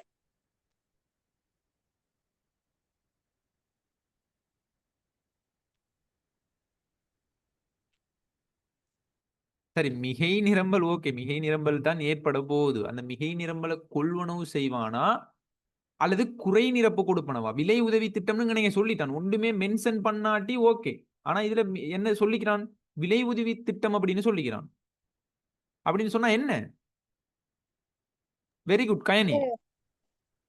விலை உதவி திட்டம் அப்படின்னு சொன்னா குறை நிரப்பு கொடுப்பனவா தான் சொல்றது. கொள்வனவு திட்டம்னா டிரெக்டா சொல்லிடுவான். என்னது? அவன் வந்து குறைந்தபட்ச விலையை நிர்ணயிக்கிற டைம்ல மேலதிகமா வந்து மிகை நிரம்பல அவன் கொள்வனவு செய்ய போறான் அப்படின்னு. விலை உதவி திட்டத்தின் என்னத்தை அவன் மென்ஷன் பண்றான்? குறை நிரப்பு கொடுப்பன. இப்ப நாங்க சார், விஷயத்துக்குள்ள வா. ஓம் சொல்லுங்க. விலை உதவி திட்டம் என்ன வந்து அந்த விலையை நிர்ணயித்த பிறகு மிகை நிரம்பல் தானே அரசு கொள்வனவு செய்து. மிகை நிரம்பல வந்து நல்லா கேட்டுக்கொள்ளணும். இந்த குறைந்தபட்ச கட்டுப்பாட்டு விலை தானேமா, அந்த குறைந்தபட்ச கட்டுப்பாட்டு விலையால எங்களுக்கு மிகை நிரம்பல் ஒன்று ஏற்படுதா இல்லையா? எதன் காரணமாக ஏற்படுது? நிரம்பல் அதிகமாகவும் கேள்வி குறைவாகவும் ஈக்கிறதால. இதை பேசிக்கா விளங்கி கொண்டீங்களா? ஓ, Right. அப்படி ஏற்பட்ட டைம்ல புள்ளகள் 2 திட்டத்தை கொண்டு வாரான். யாரு கொண்டு வாரே? அரசாங்கம் கொண்டு வாரான். அப்ப கொண்டு வந்து என்ன செய்யறான்னு சொன்னா, ஒரு திட்டம் என்னென்றால் மிகை நிரம்பல நீங்க இந்த நான் சொல்ற விலைக்கு நீங்க வந்து அந்த பொருளை நீங்க விற்பனை செய்யுங்க. அப்படி மிகை நிரம்பல் ஒன்று ஏற்பட்டுச்சுன்னு சொன்னா, மிகை நிரம்பல் ஒன்று ஏற்படும். அந்த மிகை நிரம்பலை நான் கொள்வனவு செய்கிறேன். அரசாங்கம் கொள்வனவு அதான் கொள்வனவு திட்டம் அப்படின்னு சொல்றது. ரெண்டாவது செகண்ட் ஒன் என்னன்னு சொன்னா, என்னது? குறை நிரப்பு கொடுப்பனவு. ஒரு அலகுக்கு நான் இவ்வளோ தாரேன் அப்படின்னு சொல்றது. ஒரு அலகுக்கு நான் இவ்வளோ தாரேன், நீங்க என்ன செய்யுங்க? நான் சொன்ன விலையிலேயே நீங்க பொருளை கொள்வனவு செய்யுங்க. விற்பனை செய்யுங்க. நான் சொன்ன விலையிலேயே விற்பனை செய்யுங்க அப்படின்னு சொல்லி போட்டு உத்தரவாதம் அளிக்கிறது. யாருக்கு உத்தரவாதம் அளிக்கிறது? உற்பத்தியாளர். உற்பத்தியாளனுக்கு. யாரு அளிக்கிறது? அரசாங்கம். அரசாங்கம். இவ்வளவுதான் விஷயம். இதான் அண்டர்ஸ்டாண்டிங் அப்படின்னு. சும்மா தேரிக்காக சும்மா எக்ஸாமுக்காக படிக்கப்படாது. நீங்க விரும்பி ஆசையோட தெளிவா உள்வாங்கி படிக்கணும் விஷயத்தை, ஒவ்வொரு விஷயத்தையும். சரியா? ரைட். இப்ப நாங்க விஷயத்துக்குள்ள வாரம் என்னன்னா, ரைட். இப்ப ரெண்டாவது கேள்வி அண்டர்ஸ்டாண்ட் பண்ணிட்டீங்க தானே? என்னது? குறை நிரப்பு கொடுப்பனவு. குறை நிரப்பு கொடுப்பனவு அப்படின்றத நீங்க உள்வாங்கி கொண்டுட்டீங்க. அடுத்த கேள்வி வாசிங்க. அடுத்த கேள்வி. இத்திட்டத்தினால் அரசாங்கத்திற்கு ஏற்படும் செலவு யாது? இந்த திட்டத்தினால அரசாங்கத்துக்கு ஏற்படுற செலவு. எந்த திட்டம்? குறை நிரப்பு கொடுப்போம். குறை நிரப்பு கொடுப்பணும். ரைட். இதெல்லாம் ஓகே. இவ்வளவுதான் கேள்வி. இப்ப நாங்க ஆன்சருக்குள்ள வரோம். ஸ்கிரீனை நல்லா ஜூம் பண்ணிட்டு தெளிவா இந்த கேள்வியை பார்ப்போம். ரைட். இப்ப நீங்க பேசிக்கா எனக்கு கேள்வி சமன்பாட்டையும் நிரம்பல் சமன்பாட்டையும் கொடுக்க சொல்லுங்க. கேள்வி சமன்பாடு 120/0.5 p. QD சமன் 120/0.5 p. 0.5 p. சரியா? நிரம்பல் சமன்பாடு 130/p. 130/p. இதுதான் எங்களோட சமன்பாடு. இப்ப முதலாவது கேள்வி என்ன? முதலாவது கேள்வி, சமநிலை தொகையும் சமநிலை விலையும் கண்டுபிடிச்சோம். சமநிலை விலையையும் சமநிலை தொகையையும் கண்டுபிடிக்க சொல்றாங்க. அப்ப நாங்க என்ன செய்ய போறோம்? இந்த கேள்வி சமன்பாட்டையும் நிரம்பல் சமன்பாட்டையும் சமப்படுத்த போறோம். ரைட். முதலாவது 120 மைனஸ் 0.5 p சமன் 130/p. சரியா? ரைட். இப்ப 0.5 p சமனுக்கு எங்காலையும் -30 சமனுக்கு எங்காலையும் கொண்டு வர போறோம். அப்ப 120 பிளஸ் 30 சமன் p பிளஸ் 0.5 p. அப்ப 120 30 150 150 சமன் பியும் 0.5 பியும் 1.5. 1.5 பி. அப்ப நாங்க பிரைஸை நாங்க கண்டுபிடிக்கணுமா இல்லையா? பிரைஸை கண்டுபிடிக்கணும்னு சொன்னா அந்த 1.5 நாங்க வேறையா எடுத்துட்டு வரணும், பெருக்கப்பட்டு இருக்கிறத. அப்ப 150 1.5ஆல பிரிக்கணும். 1.5ஆல பிரிக்கணும். பிரைஸ் என்ன? 100 ரூபாய். எவ்வளவு? 100 ரூபாய். 100 ரூபா. 100 ரூபா. அப்ப இந்த விலையை நாங்க என்ன செய்ய போறோம்? எங்கட சிம்பிளா நாங்க இந்த நிரம்பல் சமன்பாட்டுல போடுவோமே. அப்ப -30 பிளஸ் பிரைஸுக்கு பதிலா என்ன போட போறோம்? 100 100. அப்ப 100ல இருந்து 30 போனா 70 70 அலகுகள். 70 அலகுகள். இன்னும் அந்த பழக்கத்துக்கு வரல, எவ்வளவு சொல்லியும். ரைட், 70 அலகு. இப்ப ரெண்டாவது கேள்வி என்ன கேட்கிறான் தொடர்ச்சியா?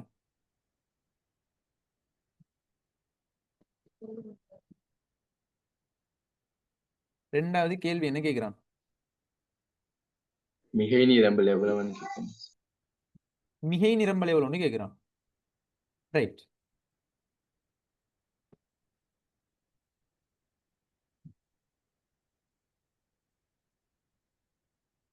தலவிலை 120 ரூபாய். ரைட். மிகை நிரம்பல் எவ்வளவுன்னு கேட்கிறான். ரைட், பாப்பம்.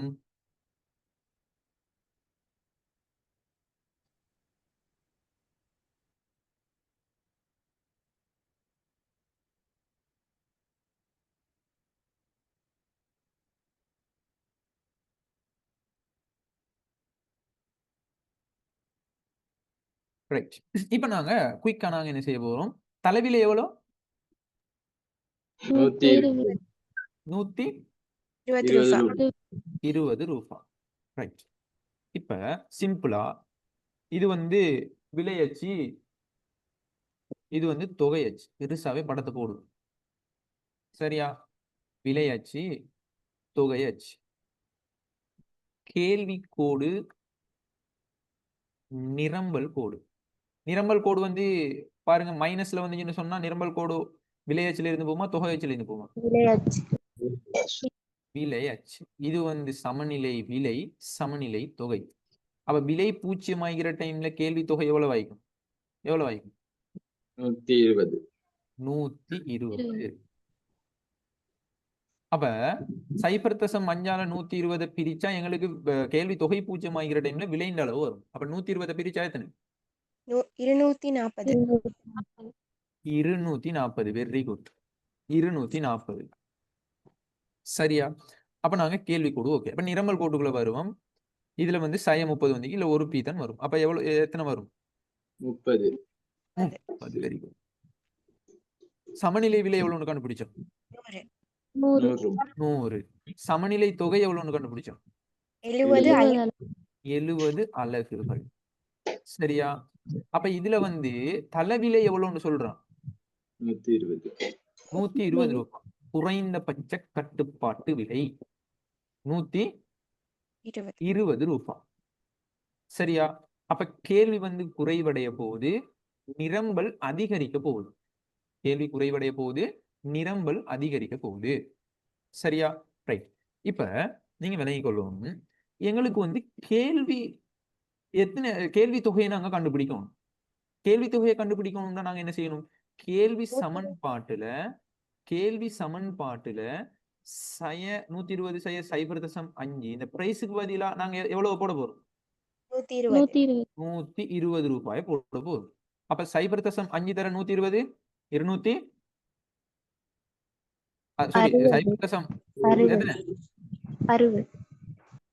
சாரி 0.5ஆல 120 பெருக்கினா எத்தனை வரும்?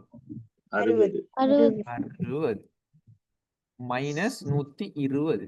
120ல இருந்து 60 போனால் 60 அலகுகள் தான் கேள்வி தொகை. கேள்வி தொகை. கேள்வி வந்து 10ஆல வந்து என்ன செய்ய போகுது? குறைவடைய போகுது. எதன் காரணமாக குறைவடையுது? விலை அதிகரிச்சு. குறைந்தபட்ச கட்டுப்பாட்டு விலையா? குறைந்தபட்ச கட்டுப்பாட்டு விலையா? சரியா? அப்ப நாங்க இப்ப கேள்வி குறைவடையுது, இப்ப நிரம்பல் அதிகரிக்க போகுது. அப்ப நிரம்பல் எவ்வளவுன்னு பாக்குறதுக்கு நாங்க என்ன செய்யணும்? நிரம்பல் சமன்பாட்டுக்கு வரும். நிரம்பல் சமன்பாடு என்ன? எங்கட US சமன் ஆ -30 பிரைஸுக்கு பதிலா எவ்வளவு போட போறோம்? 100 100 100 120 120 120 120. அப்ப 120 இந்த -30 போனால் 90 90. அப்ப நிரம்பல் தொகை எவ்வளவு ஆகிக்க போகுது? 90 90 அலகுகள் 90 அலகுகள். 90 அலகுகள். அப்ப எங்கட மிகை நிரம்பல் எவ்வளவு ஆயிக்கும்?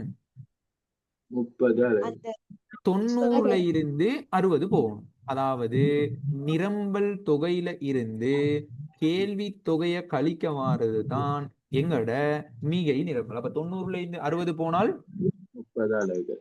30 அலகுகள். 30 அலகுகள். அலகுகள். சரியா? ரைட். இப்ப நாங்க கண்டுபிடிச்சிட்டோமா இல்லையா மிகை நிரம்பல?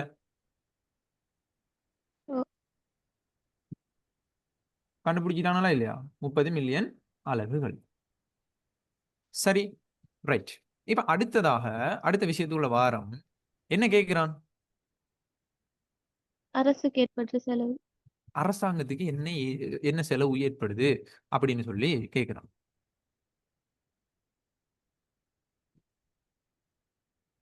சார் இங்க மிகை நிரம்பல கொள்வனவு தானே செய்திருக்காங்க போல சார். ஓ, கொஞ்சம் இருங்க.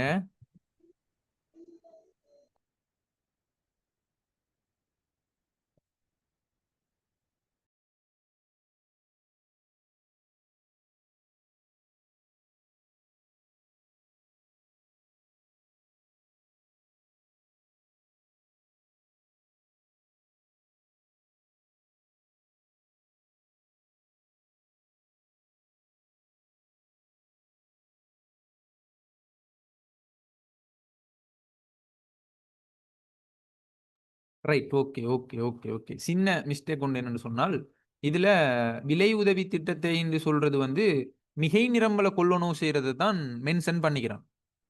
நாங்க ரெண்டு விஷயத்தையும் பார்ப்போம். சாரியா, இது மிஸ்டேக் ஒன்று. விலை உதவி திட்டம் அப்படின்னு சொல்றது என்னத்தை சொல்லிக்கிறான்டா, மிகை நிரம்பல கொள்வனவு செய்யறது தான் சொல்லிக்கிறான். நாங்க ரெண்டு விஷயத்தையும் பார்ப்போம்.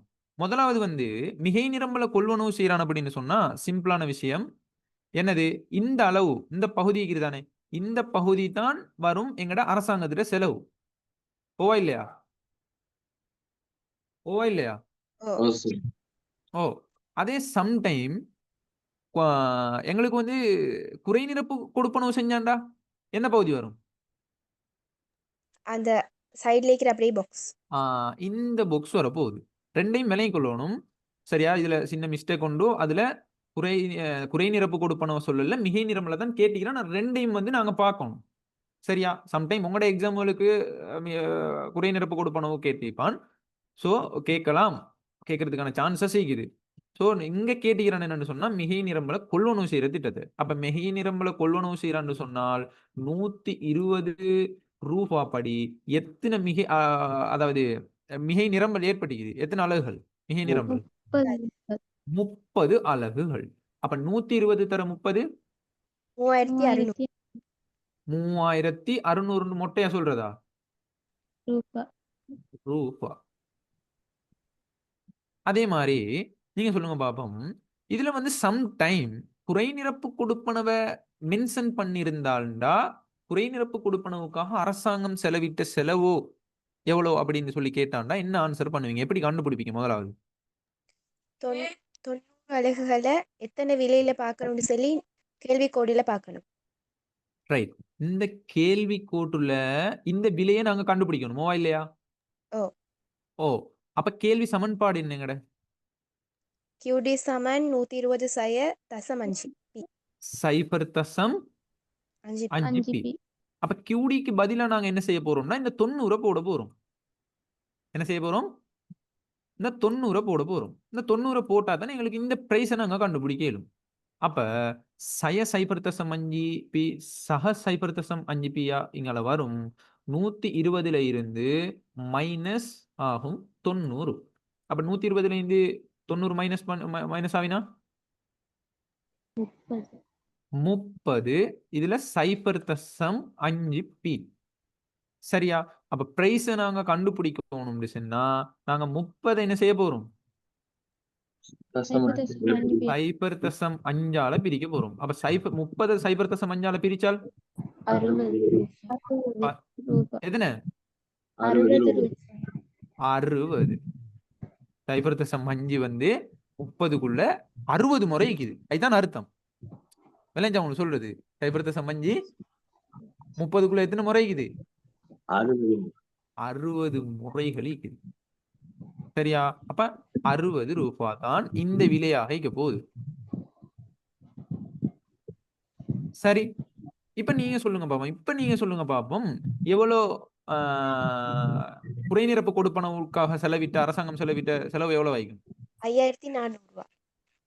5400 ரூபா. 5400 ரூபாய். சரியா பிள்ளையான்னு பாப்போம். இதுல எவ்வளவு கொடுக்க போறான்? 120ல இந்த 60 போனால் 60 ரூபாய். 60 ரூபாய் படி எத்தனை அலகுகளுக்கு கொடுக்க போறான்? 90 அலகுகள். ஓ 90 அலகு. அப்ப 60 தர 90 எத்தனை? 5400. 5400. 400 நான் சொல்றது 5400 ரூபாய். சரியா? அதை வந்து நீங்க என்ன செய்யணும்? தெளிவாக நினைக்கணும். அப்ப குறை நிரப்பு கொடுப்பனம் உண்டாலோ கொள்வனவு திட்டம் உண்டாலோ ரெண்டையும் கண்டுபிடிக்கிறதுக்கு தெரிஞ்சு வச்சுக்கொள்ளணும். இது கிளியரா விளங்கினா இந்த குறைந்தபட்ச கட்டுப்பாட்டு விலை விதிச்சா இதுக்கு போறோம் என்ன கேள்வி வந்தாலும் நான் சரளமா செய்வேன் அப்படின்னு சொல்லி யார் கன்ஃபார்மா சொல்றேன்? சொல்லுங்க பாவம். Very good.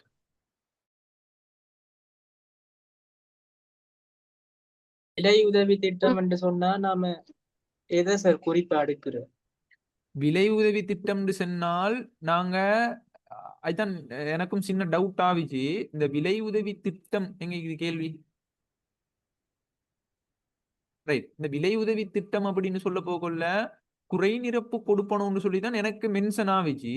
ஏன்னு சொன்னா அவன் டிரெக்டா சொல்லிடுவான் என்னது மிகை நிரம்பல கொள்வனவு செய்யறதா இருந்தா மிகை நிரம்பல் ஏற்பட போது மிகை நிரம்பல கொள்வனவு செய்ய போறான் அப்படின்றத டிரெக்டா சொல்லுவான். இந்த விலை உதவி திட்டம் அப்படின்ற போக்குள்ள தான் சின்ன டவுட். அதுக்கான அந்த விளக்கம் வந்து நான் உங்களுக்கு சரியா நான் பார்த்துட்டு உங்களுக்கு நான் குரூப்ல மெசேஜ் ஒன்று போடுறேன். சொல்லுங்க. விலை உதவி திட்டம் உத்தரவாத விலை அப்படின்றதும் ஒன்று தானே? இல்ல உத்தரவாத விலை அப்படின்னு விலை உதவி திட்டம் அப்படின்னு இல்ல. உத்தரவாத விலைன்னு சொன்னா இந்த உத்தரவாதம் நாங்க உங்களுக்கு உத்தரவாதம் தாரம் அப்படின்னு சொல்லி போட்டு அளிக்கிறது. நாங்க உத்தரவாத விலைன்னு சொன்னாலும் ஓகே தான். அதை வந்து நாங்க அதை குறை நிரப்பு கொடுப்பனவோ அதே மாதிரி மிகை நிரம்பல கொள்வனவு செய்யறது. அதான் புதிய வேர்டுகளை அவன் யூஸ் பண்றது விலை உதவி திட்டத்தின் மூலமா அப்படின்னு சொல்றது வந்து அந்த ரெண்டுக்கும் பொருந்தக்கூடிய மாதிரி தான் நீக்குது. உத்தரவாத விலைன்னு சொன்னா நாங்க உத்தரவாதம் அளிக்கிறோம். எந்த முறையிலையும் உத்தரவாதம் அளிக்கலாம். எப்படி மிகை நிரம்பல கொள்வனவு செய்யறது அதே மாதிரி வந்து என்ன செய்யறது குறை நிரப்பு கொடுப்பனவு. ஏன்னா மிகை நிரம்பல் ஒன்று ஏற்பட்டுச்சுன்னு சொன்னா அந்த மிகை நிரம்பலை நாங்க கொள்வனவு செய்யறோம். இல்லாட்டி நாங்க என்ன செய்யறோம் குறை நிரப்பணவு கொடுப்பனவு தாரோம். அது பிரச்சனை இல்லை அப்படின்னு சொல்லி போட்டு ஒரு இதொன்று ஏற்படுத்துறது. நீங்க குறைந்தபட்ச கட்டுப்பாட்டு விலைக்கே பொருளை விற்பனை செய்யுங்க அப்படின்னு. சரியா? அதை நாங்க பார்த்துட்டு நான் உங்களுக்கு சொல்றேன். நான் இந்த இடத்துல எதை மென்ஷன் பண்ணிக்கிறோம்? நாங்க இந்த கேள்வியில எதை மென்ஷன் பண்ணி பாத்துக்கிறோம்? மிகை நிரம்பல கொள்வனவு செய்யறது. இது கிளியரா? அபிஷேக் கிளியர் தானே? ரைட். இப்ப நான் இதுக்கான விளக்கத்தையும் நான் உங்களுக்கு குரூப்ல கட்டாயமா நான் போடுவேனா? Okay sir. ரைட். ஓகே. சரியா? அப்ப நாங்க இதோட வந்து கிளாஸை முடிச்சு கொள்வோம். டைம் சரி. அடுத்த கிளாஸ்ல நாங்க யூனிட் 4 ஸ்டார்ட் பண்ணுவோம். 2020 நீங்க செஞ்சு பாருங்க. 2020ல 2022 பாஸ் பேப்பரை நீங்க செஞ்சு பாருங்க. 2022ல என்ன சரி டவுட் இருந்துச்சுன்னு சொன்னா என்கிட்ட கேளுங்க. நாங்க யூனிட் 4 MCQவை அடுத்த கிளாஸ்ல ஸ்டார்ட் பண்ணுவோம். இப்போதைக்கு கிளாஸை முடிச்சு கொள்வோம். அஸ்ஸலாமு அலைக்கும். வணக்கம். Thank you, sir.